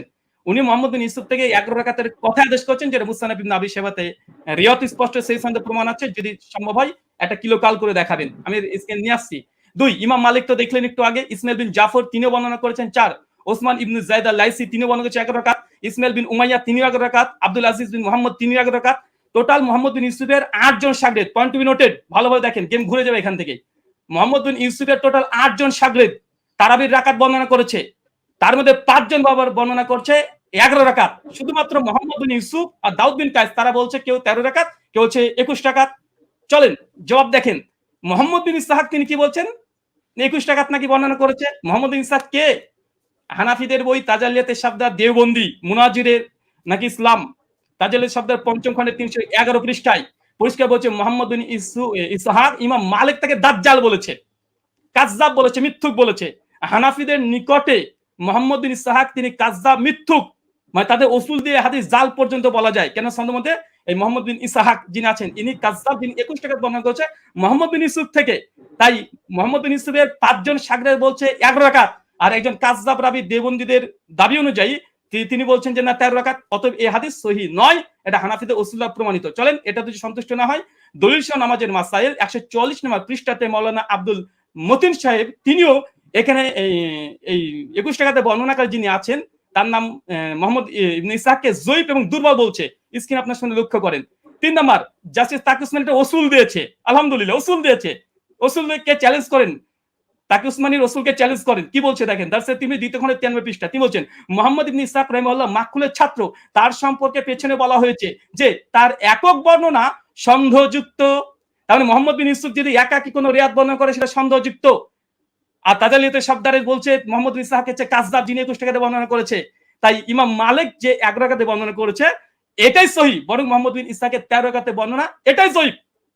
কোথা থেকে কি দিয়ে দিয়েছে চলেন এরপর কি বলছেন। দাউদ বিন কায়েসের হাদিস দিয়ে তিনি ইজতিরাবের দাবি করেছে। ওই উস্তাদজিকে আমি প্রথম পর্বে চ্যালেঞ্জ করেছিলাম যে ইজতিরাবের সংজ্ঞা কি পেশ করবেন, আর সেই সংজ্ঞাকে সামনে রেখে এই হাদিসকে আপনাকে ইজতিরাব দাবি করতে হবে। কারণ ইজতিরাবের একটা সংজ্ঞার মধ্যে এটাও পড়ে যে দুটো হাদিস সেম সমপরিমাণের সহিহ হতে হবে, চেন অফ ন্যারেশন। মুয়াত্তা মালিকের যে গোল্ডেন চেন সিলসিলাতুল জাহাব একটা দলিল পেশ করেন, আলহামদুলিল্লাহ এখন মতো আসবে না। আমার তো উস্তাদজি প্রথম থেকে তিনি মুনকাতে হাদিস জয়ীফ মুনকাতে দলিল পেশ করছে, একটা মুত্তাসিল পারছেন না। মুয়াত্তা মালিকের মতো একটা দলিল দিতে পারছেন না উস্তাদজি। 15-30 মিনিট শেষ হয়ে গেল, মাত্র 15টা মিনিট আছে। একটা মুয়াত্তা মালিকের মতো গোল্ডেন চেন বারবার এই মুনকাতে সনদ দিয়ে দিচ্ছেন। চলেন তারপর দেখেন দাউদ বিন কায়েসের এখানে বলছে কি যে দাউদ বিন কায়েসের ইহদা ইশরিন যে এখানে 21 টাকাতে বর্ণনা আছে, হ্যাঁ আছে। দাউদ বিন কায়েসের এই হাদিস শুধু দাউদ বিন কায়েস একা এক জায়গায় বর্ণনা করেনি, এবং দাউদ বিন কায়েস এই হাদিস আরেকজন শাগরেদ, দেখেন একই সনদ, এর যে ইমাম ফারাবির কিতাবুস সিয়াম 175 নম্বর হাদিস, এই 175 নম্বর হাদিসে ওমর বিন খাত্তাব তারাবি জামাত করেছে, এখানে রাকাতের সংখ্যা উল্লেখ নেই। আর এইখানে দেখেন মুসান্নাফ আব্দুর রাজ্জাক উসমান সাহেব যে দলিল পেশ করেছে 21 রাকাতের, এই 21 টাকা যদি হয়েও যায়, এখানে ওমর যে আদেশ করেছে দাউদ বিন কায়েসের বর্ণনাতে নেই। কিসের ইস্তেরাব? দাউদ বিন কায়েসের রিওয়াতে এখানে যে আদেশ করেছে, নির্দেশ দিয়েছে ওমর নাই। ওমরের জামানায় পড়তো, কে পড়তো, কারা পড়তো, কে আদেশ করেছে, ওমর কি তাকে নির্দেশ করেছে? কিচ্ছু নাই। তাই ইস্তেরাব হওয়ার জন্য মতনের মোটামুটি সরাসরি কন্ট্রাডিকশন থাকতে হয়, সরাসরি কন্ট্রাডিকশন থাকতে হয়, অথবা দুটো মতন এমন সনদ এমন শক্তিশালী পর্যায়ের যেগুলো তাকবির দেওয়া সম্ভব নয়। এখানে 21 টাকাতে যে দাউদ বিন কায়েসের দুইজন এক জায়গাতে তিনি বর্ণনা করছেন, কোন রাকাত সংখ্যা তিনি বর্ণনা করছেন না। তাই এই দাউদ বিন কায়েসের 21 টাকাতে হাদিস দিয়ে তারপর যদি ধরে নি ফর সেক অফ আর্গুমেন্ট দাউদ বিন কায়েসের হাদিসে ওমর আদেশ দিয়েছেন নাই, তাই এই হাদিসকে সামনে রেখে মুয়াত্তা মালিকের হাদিসকে ইস্তিরাব দাবি করা এটা বেলপাক লেখাকের কি। আর 2 নাম্বার ইবনে ইসহাকের যে 21 টাকাতে বর্ণনা, ইবনে ইসহাকের ওই রিওয়াতে ইবনে ইসহাককে সরাসরি দেওবন্দিরা কাজদা বলছে, দাজ্জাল বলছে ইমাম মালিকের কল নকল করে, তার দলিল দেওয়া মানে গাছে কাঁঠাল গোপে তেল। তাই দুটো জয়ীফ দলিল দিয়ে মুয়াত্তা মালিকের মতো গোল্ডেন চেন সিলসিলাতে জাহাবের পুরো অভিযোগ আপত্তি করা সনদ এবং মতনে পড়ে, এটা খুব হাস্যকর ওস্তাদজি। এটা আপনার কাছে অন্তত হাদিস শাস্ত্রবিদ, আপনি হাদিস পড়ান শুনেছে একটা বক্তৃতাতে, কিন্তু এরকম করবেন আজকে আমি এটা ভাবতে পারিনি। আর তৃতীয়, যদিও সঞ্চালক আজকে দৃষ্টি কেমন দিয়েছে জানি না, আজকে আমাদের আলোচনাতে ছিল যে তিনি কোনো ফাতোয়া ফারাজ তুলবেন না, তিনি ওসাইমিনের ফতোয়া নিয়ে এসেছেন, ইবনে তাইমিয়ার ফতোয়া নিয়ে এসেছেন, ইবনে আব্দুল বারের ফতোয়া নিয়ে এসেছেন, স্যার মাযহারের ফতোয়া নিয়ে এসেছেন, ফাঁকা মাঠে গোল দিতে চেয়েছেন, এখানে থামানো হয়নি। যদি এরকমই হয় আমরা দোল দিতে পারি, চলে সামনে আসছে। আচ্ছা, তার মানে বোঝা গেল মুহাম্মদ বিন ইসহাকের ওই রেবাত 3 জন নাই উস্তাদজি, 8 জন। 5 জন বলেছে 11 রাকাত, আর 2 জন বলেছে 13-21, আর দুটো হাদিসই জয়ীফ হানাফি দেওবন্দীদের উসুল অনুযায়ী। তাই ওটা দিয়ে ইস্তেরাব দাবি করা বেলপাকলে কাকের কি এরকম হয়ে যায়। আচ্ছা, ওস্তাদজির অভিযোগ ভিত্তিহীন প্রমাণ হয়ে গেছে। প্রথম কথা 8 টাকাতে তারবি আলহামদুলিল্লাহ, ওটা না মতনি জয়ীফ না মতন না ইস্তেরাব, কোনো কিছু নেই। এবং চ্যালেঞ্জ করেছিলাম যে মানে বিগত দিনে 1284 হিজরির পূর্বে দেওবন্দি মাদ্রাসা প্রতিষ্ঠা হওয়ার আগে কোন মুহাদ্দিস হাদিসটাকে ইস্তেরাব দাবি করে বাতিল করেছে, প্রমাণ দিতে পারেনি। 8টা প্রশ্ন ছিল। আচ্ছা, 20 রাকাত ইতিহাস বললেন, যখন 20 রাকাতের ইতিহাস, 20 প্রথমে হয়তো 11 রাকাত তারাবির আদেশ করেছিল ওমর বিন খাত্তাব, পরে হয়তো 20 রাকাত করেছে, তারপরে তিনি স্বীকার করে নিয়েছেন অর্ধেক যে ওমর বিন খাত্তাব 11 রাকাতের আদেশ করেছিলেন। আলহামদুলিল্লাহ। অনেকে বলে যে ছিলই না, কোনোদিনই ছিল না। 1984 প্রথম দাবি। দলিল নামাজের মাসালে কি বলছে দেখেন, ওমর বিন খাত্তাব 11 রাকাত তারাবির আদেশ করেছে, পরবর্তী সময় মানুষেরা 20 রাকাত পড়েছে, ওমরের আদেশে পড়েছে, দেখাতে পারবেন ইনশাআল্লাহ। দেখা দলিল নামাজের মাসালেও তো আছে, ইমাম বাইহাকির ওই কলটা নকল করেছে যেটা উস্তাদজি ওমর বিন খাত্তাব 11 রাকাতের আদেশ করেছিলেন, কিন্তু পরবর্তী সময়ে কিরাত ভারী হওয়ার কারণে তার রাকাত সংখ্যাকে বাড়িয়ে দিলেন, কিরাতকে কমিয়ে দিলেন। তো মানুষজন, জনগণ তারা ওমরের আদেশে নয়, ওমরের আদেশে নয়, কে বা কারা তারা 20 রাকাত চালু করেছিল ওমরের জামানায়, কিন্তু ওমরের আদেশে নাই। ওমরের আদেশে কত রাকাত? মালিকের 11 রাকাত, স্পষ্ট প্রমাণ। এখানে দেখেন মালিকি মাযহাবের ইমাম হাবিব মালিকি দলিল নামাজের মাসাল থেকে দেখাচ্ছে যেন একটু পুষ্টিকর বেশি হয় তথ্যগুলো। কি বলছে দেখেন, যে প্রথমে 11 রাকাতই ছিল, মানে ওমরের আদেশ 11 রাকাতই ছিল, কিন্তু তারা কিরাত লম্বা করতেন, ফলে ভারী ঠেকতো। পরে তারা রাকাত সংখ্যা বাড়ালেন, মানে ওমরের আদেশে নয়, জনগণ এমনি বাড়িয়েছে, রাকাত বাড়িয়ে দিয়েছে, কিরাত ছোট করে দিয়েছে, তাই ওটা বাতিল। তিনি বললেন যে ইমাম মালিক ছাড়া নাকি করেনি। এটা আপনি দেখেন যে ইমাম মালিক ছাড়া কতজন করেছে। ইমাম মালিক ছাড়া টোটাল 7 জন বর্ণনা করেছে। এখানে আমাদের স্ক্রিন আপনারা দেখতে পাচ্ছেন। তো ওই দাবিটা ওসমান সাহেবের একটু হাদিসের মতন সম্পর্কে অজ্ঞতাই আছে বলবো। যদি মানে মনে করেন যে না আমি একটু বাড়াবাড়ি করলাম, তো কিছু করার নেই, একটু বলতে হবে। আচ্ছা, এখানে দেখেন, আচ্ছা ইমাম মালিক 11 রাকাত গ্রহণ করেনি, এটা খুব জোর দিয়েছে, যদি আজকে বিষয়ের সঙ্গে সম্পৃক্ত না। আজকের বিষয় ওমর কত রাকাত তারাবির আদেশ করেছে, ওস্তাদজি মুনকাতে দলিল দিয়েছে, মুত্তাসিল দিতে পারেন আলহামদুলিল্লাহ। আমরা একদম chain of narration golden chain দিয়েছি। আচ্ছা, ইমাম মালিক 11 রাকাতের আদেশ করেনি, চলেন দেখেন ইমাম, এটা কিতাব সালাতুত তাহাজ্জুদ, এটা আব্দুল হক আন্দলুসি রাহিমাহুল্লাহর গ্রন্থ, ইমাম মালিকের শাগরেদ ছাত্র তার বলছে কি বলছে দেখেন, এখানে বলছেন কলা শাহ বিন আব্দুল আজিজ আন মালিক, মানে ইমাম মালিকের ছাত্র তিনি রিওয়ায়াত করছেন, কি বলছেন, আল্লাজি আখতারা বিহা, ইমাম মালিক যেটাকে গ্রহণ করেছে, এখতিয়ার করেছে, কি করেছে, বিহি নাফসি, ইমাম মালিক নিজের জন্য কত রাকাত তিনি করেছেন। তারপর তিনি বলছেন দেখেন, ফি কিয়ামে রামাজান হুয়াল লাজি জামা, ইমাম মালিক উমর বিন খাত্তাব যার পরে জমা করেছে উমর বিন খাত্তাব, সেটা হচ্ছে ইহিদা আশারাতা রাকাতান ওয়া হুয়া সালাতে রাসূলুল্লাহ সাল্লাল্লাহু আলাইহি ওয়াসাল্লাম। এখানে ইমাম মালিকের কথা নকল করছে স্বয়ং ইমাম মালিকের ছাত্র। আমি এখানে ইমাম মালিকের ছাত্র ডাইরেক্ট কল, তিনি বলছেন যে ইমাম মালিক যেটা গ্রহণ করেছিলেন সেটা হচ্ছে 11 রাকাত, যেটা ছিল রাসূলুল্লাহ সালাত এবং ওমর বিন খাত্তাব যার পরে জমা করেছে, প্রথম কল।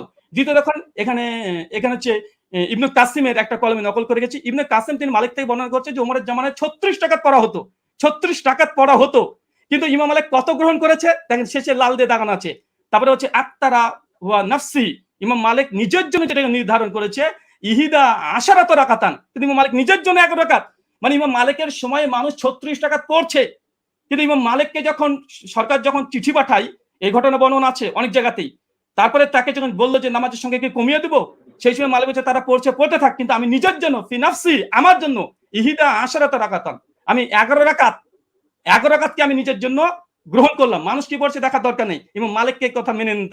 আচ্ছা, এরপরে দেখেন, আচ্ছা বদরুদ্দিন আইনি হানাফি তিনিও উমদাতুল কারি শারহ সহিহ বুখারীতে 102 নম্বরে তিনি এই কথা স্বীকার করে নিয়েছেন যে ইমাম মালিক তিনি তার নিজের জন্য 11 রাকাতকে তিনি পছন্দ করেছিলেন, তার জামানায় কে কত পড়েছিল দেখার দরকার নেই, কারণ আমাদের আজকের আলোচ্য বিষয় এটা নয় যে কার জামানায় কত রাকাত পড়েছে, যদি ওটা নিয়ে ডিবেট করতে হয় আসেন পরে একটা সেশন রাখেন, অন্যদিন একটা সময় দেন, আবার আসবো, এটাও প্রমাণ করবেন ইনশাআল্লাহ ওমর বিন খাত্তাব জামানাতে 8 টাকার তারাবি হতো।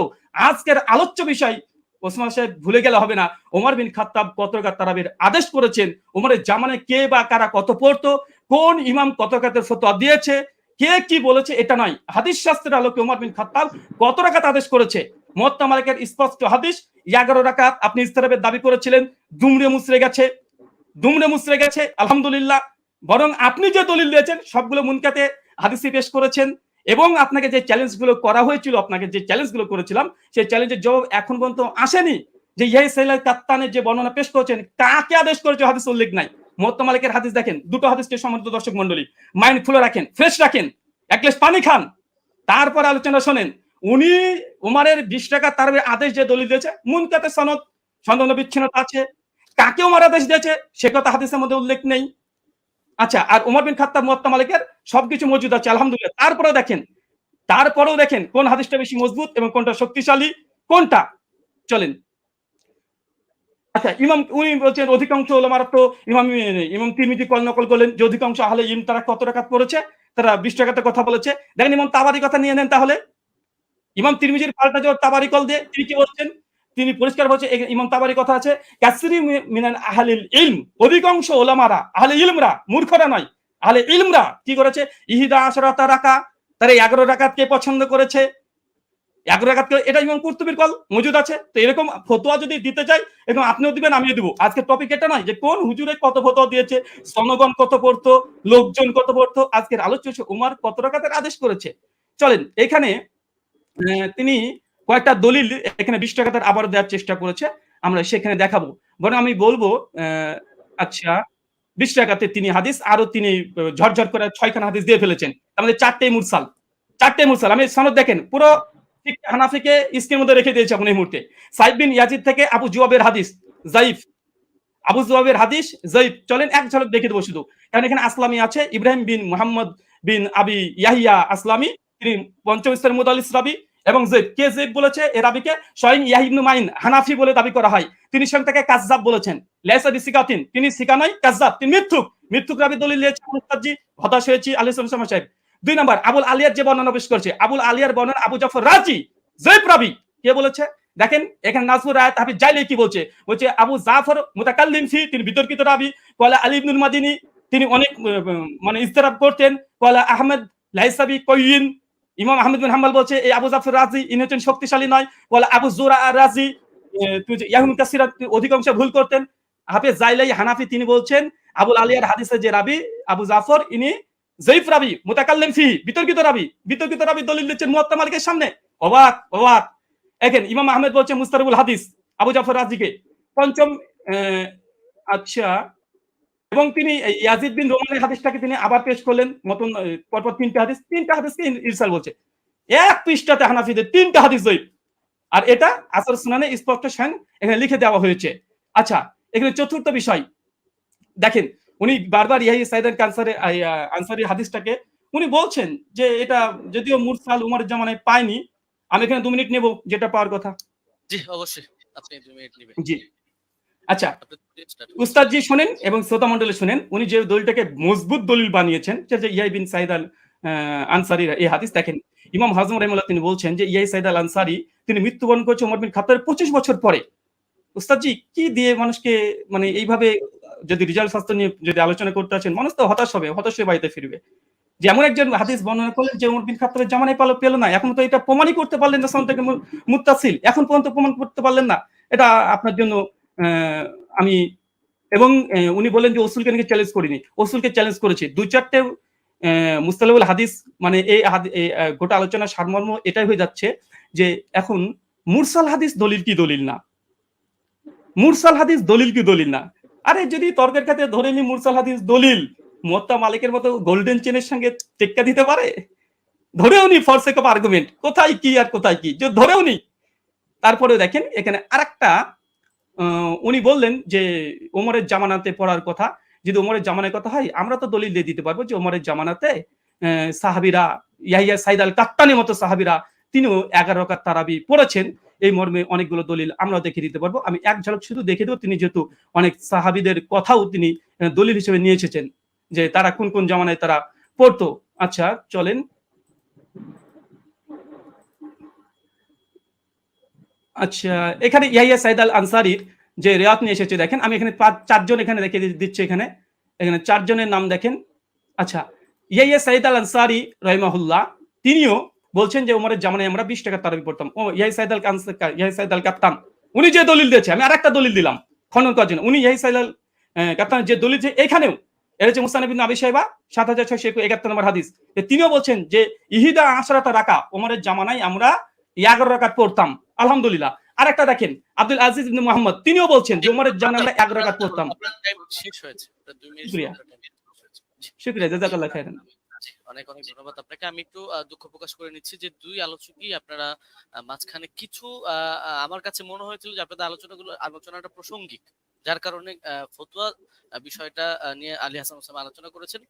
এটাকে বিপরীত করে আবার ব্রাদার রাহুল হোসেন আপনিও ইমাম মালিকের কিছু বিষয় নিয়ে আসছিলেন। আমি বলবো যে আপনারা দুজনই টেনেছেন। তো যাই হোক, আমি একেবারে আলী হাসান ওসামা আপনার খণ্ডনের শেষ পর্ব, তারপরে আপনারা আর পাচ্ছেন না।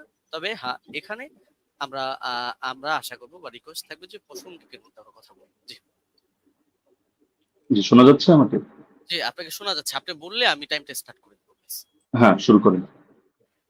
জি ওকে, 9 সেকেন্ড 10 হামিদান ওয়া মুসাল্লিয়ান ওয়া মুসাল্লিমা আম্মা বাদ। ব্রাদার রাহুল ভাইয়ের ব্যাপারে আমি একটা হতাশা প্রকাশ করছি। এই লিখিত সাজানো গোছানো ফরম্যাট দিয়ে আমার কথাগুলো খণ্ডন করতে চাইলে সবচাইতে বড় যে ঝামেলাটা আপনি করেছেন, আমি কথা বলি 50টা আর আপনি লিখিত ফরম্যাট থেকে সেই আগে চর্বিত চর্বণ যা সাজিয়ে রেখেছেন এবং 3 বছর থেকে বয়ানও যা বলছেন ওই সেগুলোই টেনে টেনে আপনি শুধু আগের কথাগুলোই করেন, অথচ অধিকাংশ পয়েন্ট আপনি বোঝেনই না ইচ্ছাকৃত এড়িয়ে চলেন, আমি ধরতে পারি না।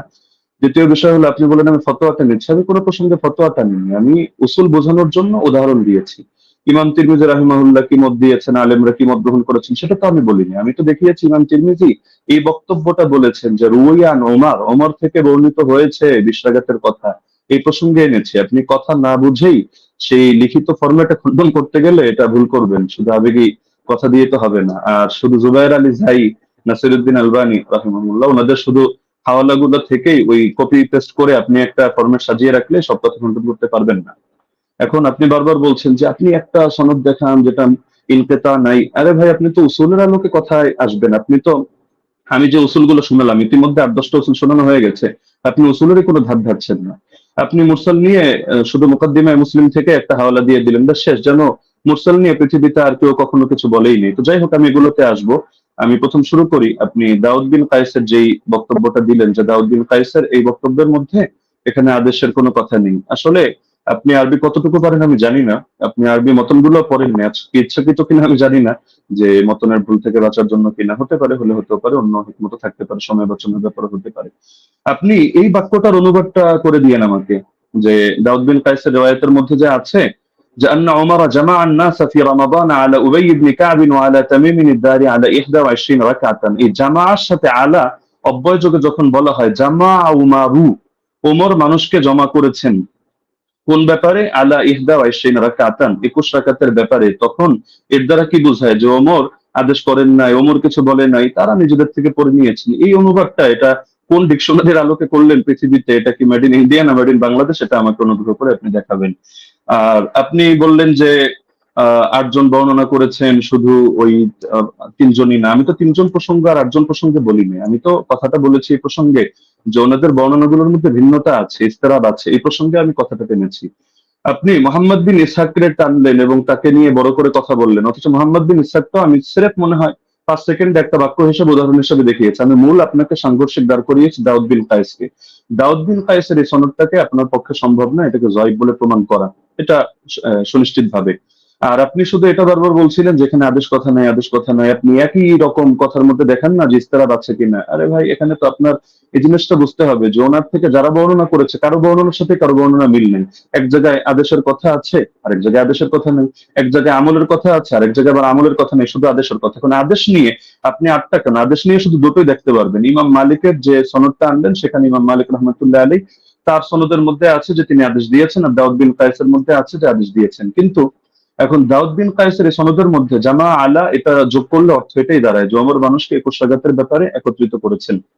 তাহলে এটা কিভাবে সম্ভব যে একই হাদিসের মধ্যে এক জায়গায় বলা হচ্ছে 21 রাকাত, আর এক জায়গায় বলা হচ্ছে 11 রাকাত? যদি হাদিস ভিন্ন ভিন্ন হতো, ভিন্ন ভিন্ন বর্ণনাকারীর থেকে, আমরা তাহলে ধরতাম না এটা জামানার ভিন্নতা। লেকিন এরকম তো কোনো ব্যাপার ঘটেনি। তো সুতরাং এটা গায়ে পড়ে করা হয় না। আর সাত বর্ণনা কাকে বলে? দাউদ বিন কায়েসকে আপনি কোন পর্যায়ে দাঁড় করিয়ে আপনি সাজ এখানে বলবেন, বা আপনি এটাকে ওইটার সাথে সাংঘর্ষিক করবেন? যদি এক রেওয়ায়তের মধ্যে সংখ্যা কম পাই আর এক রেওয়ায়তের মধ্যে সংখ্যা বেশি পাই, তাহলে সেই ক্ষেত্রে কি হুকুম আছে? এটা তো আপনার ফতোয়ার আলোকেই করতে হবে, আপনি তো মন করা একটা বললে হবে না। আর কিছু কথা তো আপনি বলেছেন একদম মানে সনদ ছাড়া, যেগুলোর কোনো সনদই নেই।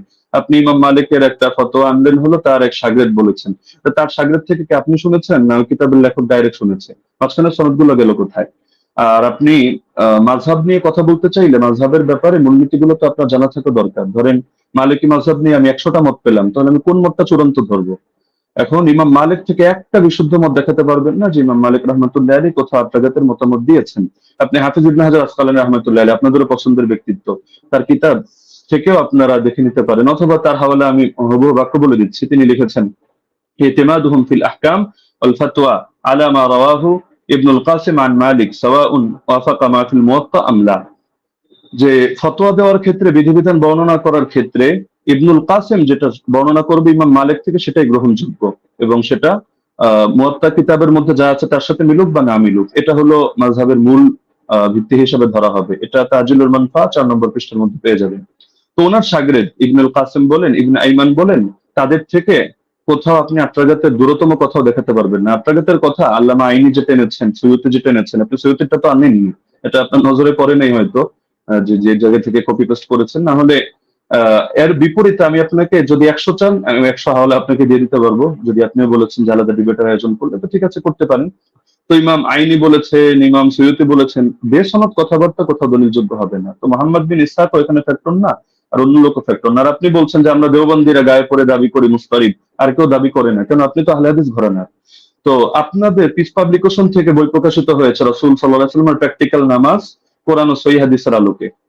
এই বইয়ের 222 নম্বর পৃষ্ঠা থেকে আমি আপনাকে শোনাচ্ছি। তার শাসন আমলে, তার মানে ওমরের কথা চলছে, 11 রাকাত এবং 21 রাকাত তারাবি সালাত আদায়ের প্রমাণ পাওয়া যায়। সাহেব রাদিয়াল্লাহু আনহু তৃতীয় ছাত্র মুহাম্মদ ইবনে ইউসুফ উপরোক্ত কথাগুলোর বর্ণনাকারী। হাদিসের মূল সূত্র অনুসারে একই রাবীর একই বিষয়ে পৃথক পৃথক মত প্রকাশ করা বিশুদ্ধ হওয়ার অন্তরায়। সুতরাং 20 রাকাতের অভিন্ন মত গ্রহণ করাই যুক্তিসঙ্গত। তাহলে ইস্তিলাফের কথা, ইখতিলাফের কথা কি আমরা টানলাম নাকি আপনাদের লোকেরাও এটা টেনেছে? এটা তো আপনাদের স্পষ্টভাবে দেখা দরকার।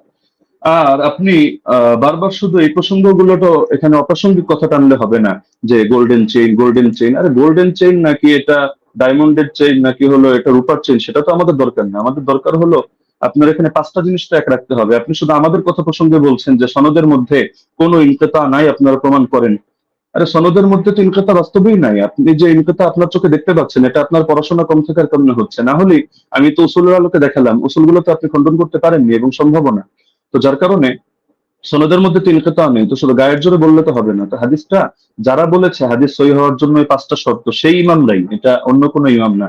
আমি আজিব গারিব কারো নাম টানি নাই বা আমাদের কোনো বড় হুজুরের নাম টানি নাই, তারাই এই মূলনীতিটা দাঁড় করিয়েছেন। তো সুতরাং এটাকে আপনি গায়ের জোরে অথবা চাপার জোরে বা একটা হাসি দিয়ে ফেলে দেওয়ার মতো বিষয় না। তো আবার কিছু আলোচনা টেনেছেন একেবারে অপ্রাসঙ্গিক, যেমন ওমর কাকে আদেশ দিয়েছেন। আচ্ছা, ওমর আপনাকে আদেশ দিল বা আমাকে আদেশ দিল, মানে কাকে আদেশ দিল এটার সাথে কোন বিষয়ের সম্পর্ক? এখন রাজুলান, এই রাজুলান শব্দটা যদি এমন হয় যে পৃথিবীর কেউ কোনোদিন জানতে পারলো না যে রাজুলানটাকে উবাই বিন কাব নাকি তামিম দারি নাকি অন্য কোনো সাহাবী, এটা কি সমস্যা?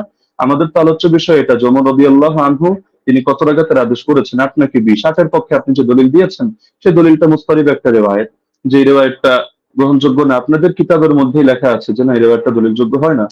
তো সুতরাং এটা তো আমাদের এখানে টেনে লাভ নেই। তার মধ্যে আরো কিছু আলোচনা টেনেছেন একেবারে প্রাসঙ্গিক, যে এমন জিনিস দেখান, এমন জিনিস দেখান, অমুকের আগে কে করেছে, তমুকের আগে কে করেছে, মাদানী রাওয়ি, সিলসিলাতুল জাহাবিয়া, গোল্ডেন চেইন ইত্যাদি।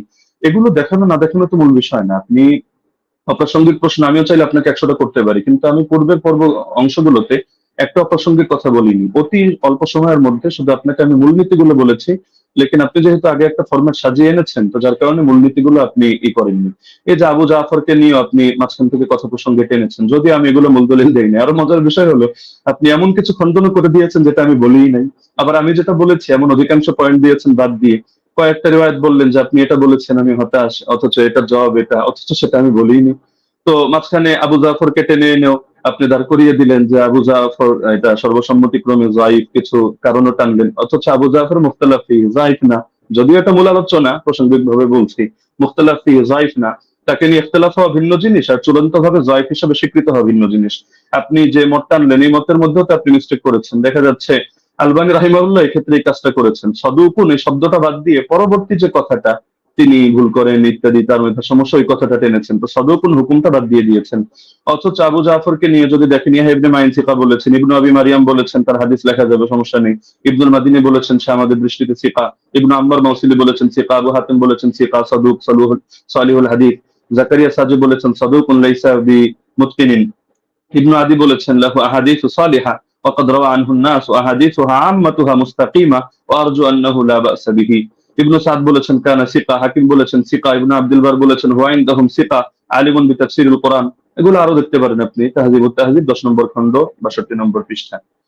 তো আবার তার থেকে কি কি দুর্বল বর্ণনা, এগুলো আলাদা লিস্ট আপনি পাবেন হাফিজ ইবনে আদির কিতাবের মধ্যে, আল কামিল, যেটা 5 নম্বর খণ্ড 255 পৃষ্ঠা। সেখানে দেখবেন এই তারাবি সংক্রান্ত রিওয়ায়াতটা তিনি টানেননি। তো বারবার আপনি মুরসাল মুরসাল এই গায়ের জোরে মুরসাল সাব্যস্ত করে দিয়েই কথা তো শেষ না। আমরা যে মূলনীতিগুলো বললাম, আর এটাও আমরা দেখালাম যে সনদ কোথাও সহি না হওয়ার পরও সেই ক্ষেত্রে আপনার হুকুম আরোপ করে দেওয়া হয় যে এই জিনিসটা যেহেতু উম্মতের ব্যাপক আমলের মধ্যে আছে, কখনো কখনো সেটাকে আমলযোগ্য বানিয়ে দেওয়া হয়। এটা আহ, মানে ইমামদের সর্বসম্মত একটা উসুল, যদি আমরা এগুলোকে কোনোটাকে মূল ধরি নেই। আপনি তো এখানে বলতে চাচ্ছেন আপনার মূল কথাই এটা যে ইয়াহইয়া বিন সাঈদ হয়তো কোন আলতু ফালতু রাওয়ী থেকে এনেছেন এবং এই হাদিসের মধ্যে একটা দুর্বলতা তৈরি হয়েছে, অথচ প্রথম ধাপের মূলনীতিগুলোর মধ্যে আমরা যা বলেছি এখানে আপনার কথাগুলো খণ্ডন হয়ে যায়। পাশাপাশি সেই জামানার আমলগুলোকে আপনি যেভাবে উড়িয়ে দিচ্ছেন যে যার যেভাবে মনে হচ্ছে আমল করেছে, লেকিন এই জায়গায় ওমর রাদিয়াল্লাহু আনহু আদেশ হয়তো ছিল না। আপনি খেলাফতের জামানা দেখেন নাই, নরেন্দ্র মোদীর জামানা দেখেছেন, এই হিসাবে আপনার এমন মনে হতে পারে যেখানে সাহাবীরা বলছেন যে সাহাবীরা আমল করতেন, কানু ইয়াকুমুন অথবা কুননা নাকুমু, আমরা আমল করতাম। তো তারা সকলে আমল করতেন আর খলিফা এখানে কিছুই জানতো না, কিন্তু কোন বাড়িতে কি হচ্ছে না হচ্ছে এরকম সূক্ষ্মাতি সূক্ষ্ম অনেক বিষয় পর্যন্ত খলিফা জেনে যাচ্ছে। এটা তো অদ্ভুত ব্যাপার। খেলাফতের জামানার ব্যাপারেও যে বেদাত ওমরের জামানায় চলছে, যে ওমর একেবারে হুদাইবিয়া সন্ধি হলো যে গাছের নিচে সেই গাছ কেটে দিয়ে আসছে, হাজরে আসর চুমু খাওয়ার সময় পর্যন্ত ক্লিয়ার ভাবে বলছে যে আমি এই আকীদা পোষণ করি না তুমি কারো ক্ষতি করতে পারো, উপকার করতে পারো, বরং আমি এজন্য করছি তোমার গায়ে চুমু খাচ্ছি যে আল্লাহ রাসূল সাল্লাল্লাহু আলাইহি ওয়াসাল্লাম চুমু খেয়েছেন এই কারণে। তো আপনি যে কথাগুলো বললেন একটা নতুন কথা আসলে আমি পাইনি। এগুলো হাফেজ জুবাইর আলী জাহিদ কিতাব যদি কেউ পড়ে, বা শাইখ আলবানী সালাতুত তারাবি পড়ে, অথবা আপনার আব্দুর রহমান মোবারকপুরি সাহেবের কিতাবগুলো পড়ে, ব্যাস ওই যা বলেছে আপনিও ঘুরে ফিরে সেই কথাগুলোই বলেছেন। বাকি মজার একটা বিষয় হলো, আমি এমন অনেক উসুল টেনেছি যেটা হয়তো আপনার কমন পড়ে নাই, তো যার কারণে আপনি এই জিনিসগুলোকে পুরো স্কিপ করে চলে যাচ্ছেন। তাই ছিল মুস্তলাহিল হাদিস। আর এই পৃথিবীর ইতিহাসে হাদিসের ইস্তেলাহ নিয়ে কি এই কিতাবটা এই মাত্র কয়দিন আগে লেখা হলো? এর আগে ১,৫০০ বছরে হাদিসের ইস্তেলাহর উপরে কোনো কিতাব লেখা হয়নি। আপনি মুরসালের সংজ্ঞা দেখাচ্ছেন যে মুনকাতি হাদিস কারো মতে গ্রহণযোগ্য না। আচ্ছা, কোন পর্যায়ে মুনকাতি গ্রহণযোগ্য না? খালি শিরোনাম দিয়ে হুকুম লাগিয়ে দিলেই হয়? তাহলে তো ঈমান ভঙ্গের কারণ যে 10টা শেখ মোহাম্মদ বিন আব্দুল্লাহ নজদি রাহিমাহুল্লাহ থেকে বর্ণিত আছে, এগুলো শিখে সবাই খারিজি হবে এভাবে, যে যে জাদু করে ব্যাস সেই কাফের হয়ে গিয়েছে, যে কাফেরদেরকে মুসলমানদের বিরুদ্ধে সাহায্য করে, কোনো শর্ত নাই, কোনো হদ নাই, কোনো কয়েদ নাই, ভালোভাবে কাফের হয়ে গিয়েছে। তো এভাবে শিরোনাম দেখলে তো মুশকিল। এগুলোর ব্যাখ্যা তো ইমামদের থেকেই নিতে হবে। বক্তব্য যাদের থেকে নিবেন, আপনার বক্তব্যের ব্যাখ্যাও তো তাদের থেকে নিতে হবে। আর আপনি বললেন যে আমি কথা প্রসঙ্গে মেনে নিয়েছি যে ওমর রাদিয়াল্লাহু তাআলা আনহু তিনি শুরুতে ১১ রাকাতের আদেশ দিয়েছিলেন। এটাও তো আমি আমার বাক্যগুলোকে খেয়াল করেন না? আমি কি বোঝেন না? আমি ধরতে পারি না? নাকি আপনি পয়েন্টগুলো নোট আউট মানে লিখে না রাখার কারণে এমন ঝামেলা হচ্ছে সেটাও বুঝতে পারি না। যে দেখা যাচ্ছে যে এটা তো আমি বলেছি তর্কের ক্ষেত্রে যদি মানে অনেক কথা আমি ২ ভাবে জবাব দিয়েছি। জবাবে ইলজামি, জবাবে তাসলিমি, ইলমে উসুলের আলোকে।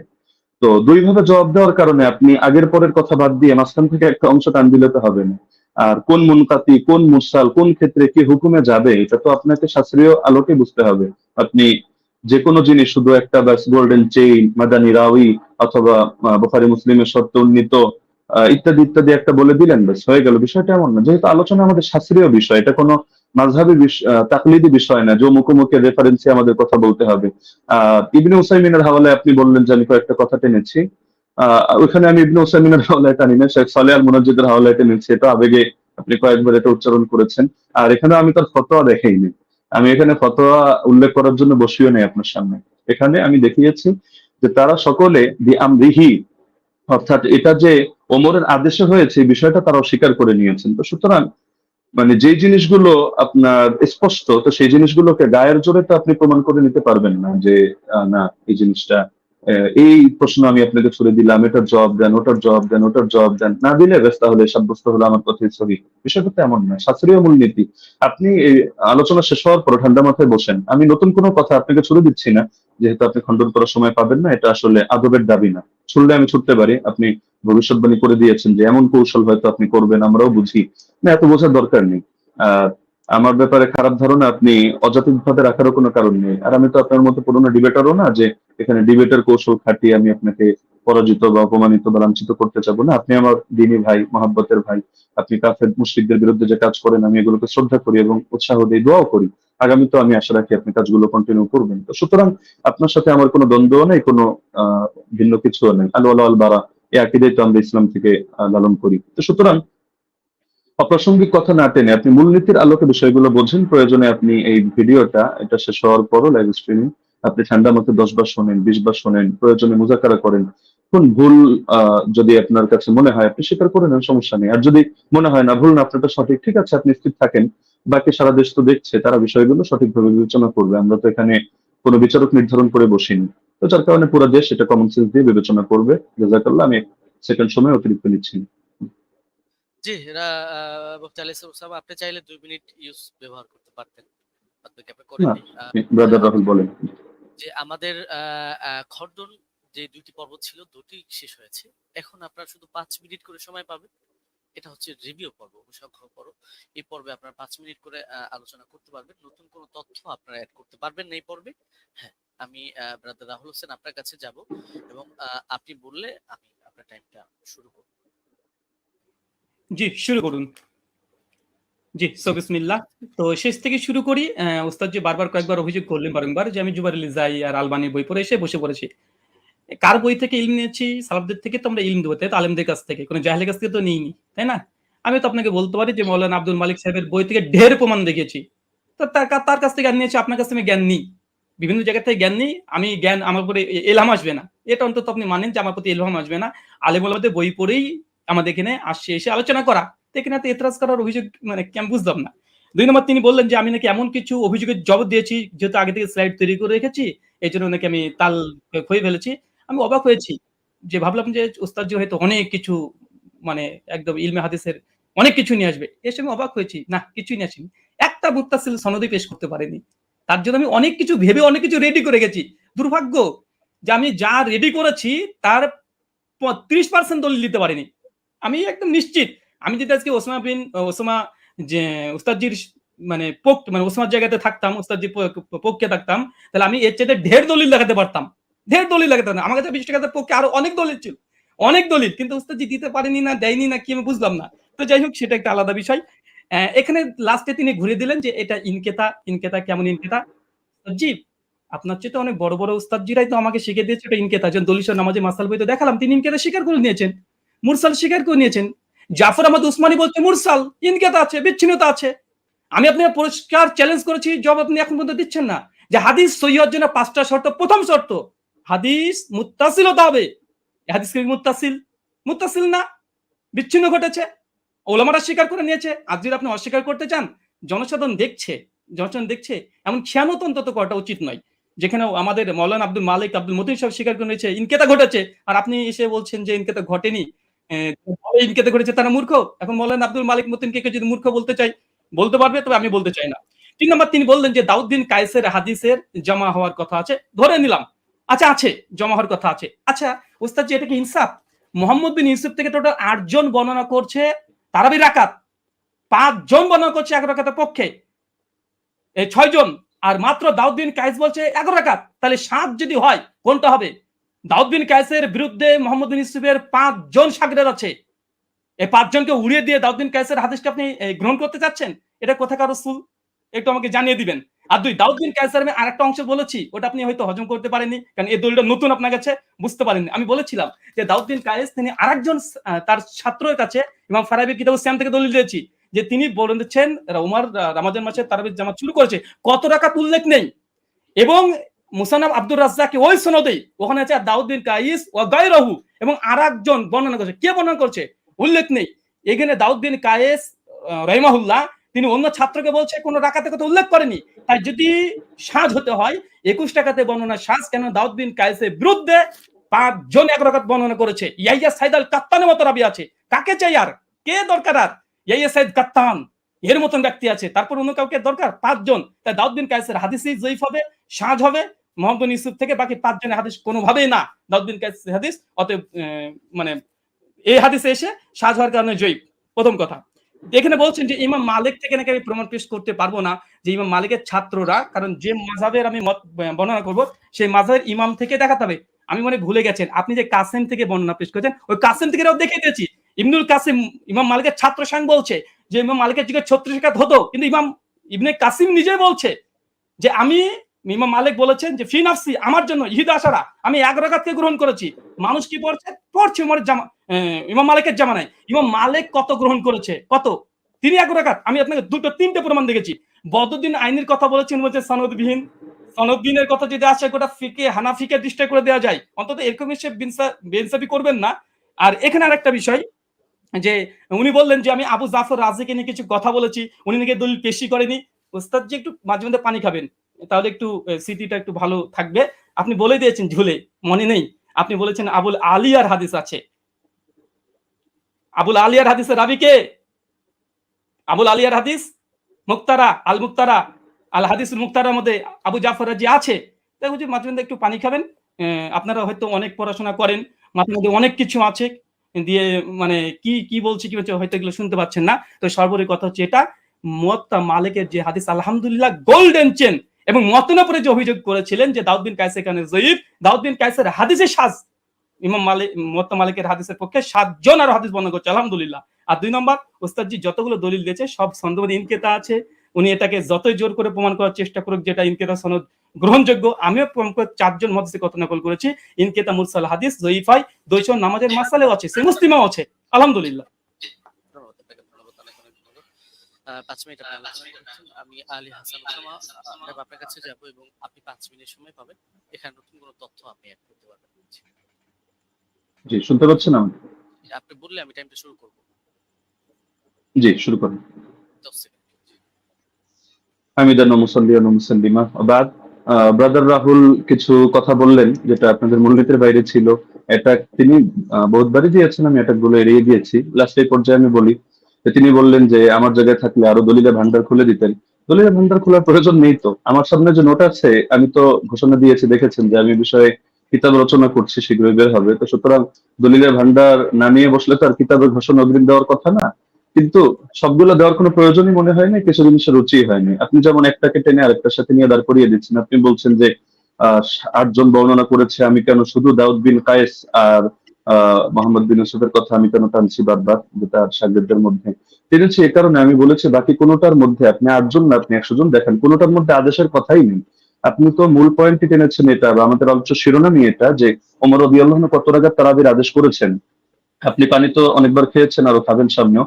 পানি খাওয়া খাওয়া শেষ করে আপনি মজলিস শেষ করে আপনি প্রয়োজনে দেখেন যে ইয়াহিয়া বিন সাঈদ কাত্তানের মতো ব্যক্তি বারবার যে বলছেন, বা আব্দুল আজিজ বিন মোহাম্মদ দারাওয়ারদের কথা বলবেন, যাদের কথা আপনি বলেন তাদের রিওয়ায়াতগুলোর মধ্যে আদেশ করেছেন এই শব্দটা আছে কিনা। আচ্ছা, দাউদ বিন কায়েসকে আমি এজন্য দাঁড় করিয়েছি যে এখানের কথার অর্থ আর আপনি যেই সনদটা টেনেছেন ইমাম মালিকের, সেই কথার অর্থ হলো সেম। আর এই যে সনদটা ইমাম মালিকের সনদে যে কথাটা আপনি টেনেছেন, এটা বিভিন্ন কিতাবে আসলেও কিন্তু কারোর সাথে কারো তো মিল নেই। মূল কথা তো এটাই রেওয়ায়েতের, যদিও অনেকজন রেওয়ায়েত করেছেন, কিন্তু শুধু এই আদেশ আর নিষেধ অথবা রাকাতের বিষয়টা নিয়ে সমস্যা এমন তো না, প্রচুর ভিন্নতা। এক জায়গায় দেখা যায় উবাই বিন কাব তামিমদারির নাম আছে, আরেক জায়গায় নাই। আরেক জায়গায় হলো শুধু আদেশ করেছেন এই কথাটা আছে, কিন্তু আমল কি ছিল তাদের, আদৌ কি তারা এটা আমল করেছেন না সিদ্ধান্ত চেঞ্জ করেছেন সেটার কথা নাই। আরেক জায়গায় দেখে যে শুধু আমলের কথা আছে, আদেশ আদৌ করেছেন কিনা এটার কথাই নাই। তার মধ্যে আপনি বললেন যে আবুল আলিয়া, এটা কোন সনদের মধ্যে আছে যে আমি উবাই বিন কাব প্রসঙ্গে যে কথা টানলাম ওটার মধ্যে আছে। এটা তো আমরা তারাবির 20 রাকাতের আলোচনার মধ্যে কথা টানিনি। এটা তো আমরা দেখিয়েছি যে আপনার ওই মূলনীতি বোঝানোর জন্য যে আমল যদি খেলাফ হয় তার বর্ণনা, তাহলে সেই ক্ষেত্রে হাদিসের দুর্বলতা সাব্যস্ত হয়, ওইটা বোঝাতে গিয়ে যে সাহেব বিন ইয়াজিদের আমলও খেলাফ, ইমাম মালিকের আমলও খেলাফ, একইভাবে আপনার উবাই বিন কাবের আমলও খেলাফ। উবাই বিন কাবের আমল কিভাবে খেলাফ এটা বোঝাতে গিয়ে 3টা দলিল দিয়েছে, এর মধ্যে আপনার এই পয়েন্টটা আছে। আর আপনি বারবার শুধু টানছেন যে মুনকাতি মুনকাতি মুনকাতি।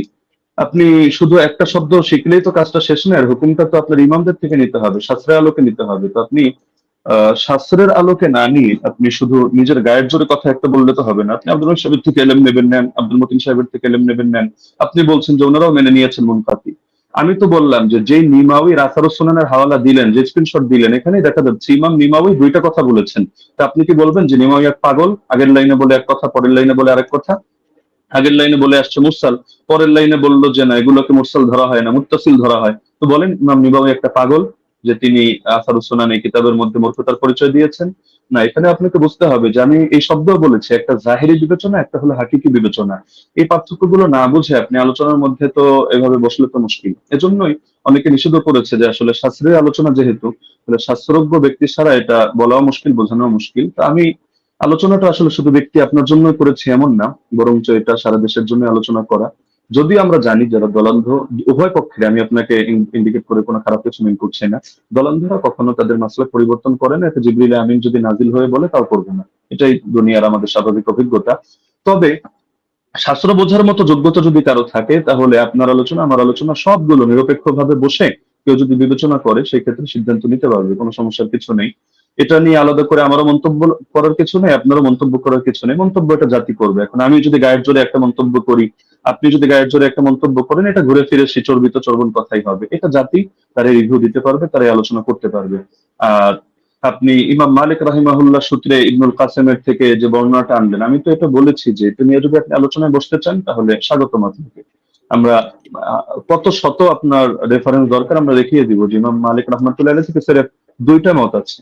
আমি দায়িত্ববোধের সাথে বলছি, একটা হলো 36 রাকাতের আর আরেকটা হলো 20 রাকাতের। 8 রাকাত পড়েছেন উনি, অথবা পড়াকে পছন্দ করতেন, অথবা তার মাযহাবের ব্যাপারে এটা ফতোয়া জারি করেছেন, এটা আপনি প্রমাণ করতে পারবেন না। হ্যাঁ, এখন বিভিন্ন কিতাবে বিচ্ছিন্নভাবে বিভিন্ন বক্তব্য আসতে পারে, এটা আপনিও জানেন। ইমাম ইবনুল হুমামের বক্তব্য যদি আপনি দাঁড় করান তারাবির ব্যাপারে, তাহলে দেখা যাবে আরেক ইমামের বক্তব্য দ্বারাই তার খণ্ডন হবে। তো এগুলো তো কিতাবের মধ্যে বহুত কিছুই থাকবে। শাস্ত্রের কাজই তো এটা, আপনি কিতাব থেকে কিভাবে আলাদা আলাদা করে বুঝবেন এই জিনিসটা আপনাকে হাসিল করতে হবে। আর আপনি যে কথাটা বললেন মুরসালের হুকুমটা সহিহ মুসলিম থেকে, যেহেতু সময় প্রায় শেষ আমি এটা বলার সুযোগ নেই, আমি আপনাকে রেফারেন্সটা দিয়ে দিচ্ছি। শারহ ইলাল তিরমিজি 1 নম্বর খণ্ড 543 পৃষ্ঠা থেকে আপনি এটা দেখে নেবেন যে আসলে এই মুরসালকে ঢালাওভাবে অগ্রহণযোগ্য কিনা। না, অগ্রহণযোগ্য না, এই কথাটা একটা বেদাতি কথা। তো এটা কিভাবে কি আমি আর সময় নিচ্ছি না, আপনি দেখে নিয়েন শারহ ইলাল তিরমিজি থেকে। জাযাকুমুল্লাহ, উহিব্বুকা ফিল্লাহ। আসসালামু আলাইকুম ওয়া রাহমাতুল্লাহ। জি, আপনাদের দুজনকে অনেক অনেক ধন্যবাদ এবং ব্রাদার রাহুল হোসেন এবং শেখ মুফতি আলী হাসান ওসামা। আমাদের এই প্রোগ্রামটা খুবই চ্যালেঞ্জিং ছিল। আলহামদুলিল্লাহ আমরা চেষ্টা করেছি প্রোগ্রামটি নিরপেক্ষভাবে পর্যালোচনা করার জন্য, পরিচালনা করার জন্য, এবং এই প্রোগ্রামটি আপনারা আমাকে আমাকে সহযোগিতা করেছেন। দুজনেই খুব সুন্দর আলোচনা করেছেন এবং যারাই আলোচনা শুনেছেন আমি বলবো যে আপনারা নিজেদের মধ্যে ফাসাদ না করে আপনারা অবশ্যই দলিল গুলোকে বিবেচনা করে আপনারা সেই অনুযায়ী আমল করবেন। এবং আজকে আমার প্রোগ্রাম পরিচালনার ক্ষেত্রে যারা আমাকে সহযোগিতা করেছে, আমার পরিচালনা কমিটি, আমাদের সাথে রয়েছেন সকলের সুপরিচিত শেখ মাহবুবুল আমিন ভাই, তিনি নাস্তিকদের সাথেও ডিবেট করেন, এবং আমার সাথে রয়েছেন আমাদের রিপোর্টার মোশাররফ হোসেন ভাই এবং শিহাব মির্জা ভাই সহ আরো কয়েকজন ছিলেন। সকলকে ধন্যবাদ জানাই এবং সর্বোপরি আমি প্রোগ্রামটি শেষ করব, শুধু শেষ কথাটা বলবো যে আমরা সকলেই নিজেদের মধ্যে মতানৈক্যকে দ্বন্দ্ব হিসাবে না নিয়ে আমরা নিজেদের যে মতের পার্থক্য আছে সেটাকে সুন্দরভাবে বিবেচনা করে আমরা উগ্রতা না করে নিজেদের সুন্দর মন মানসিকতায় মেনে নিই। এ পর্যন্তই আমি বলবো এবং শেষ করব। শেখ মুফতি আলী হাসান ওসামা হাফিজাহুল্লাহ এবং ব্রাদার রাহুল হোসেন হাফিজাহুল্লাহ, আপনাদের দুজনের জন্য অনেক অনেক শুভকামনা রইল।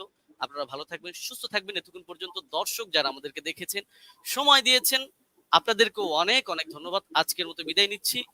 আসসালামু আলাইকুম ওয়া রাহমাতুল্লাহি ওয়া বারাকাতুহু।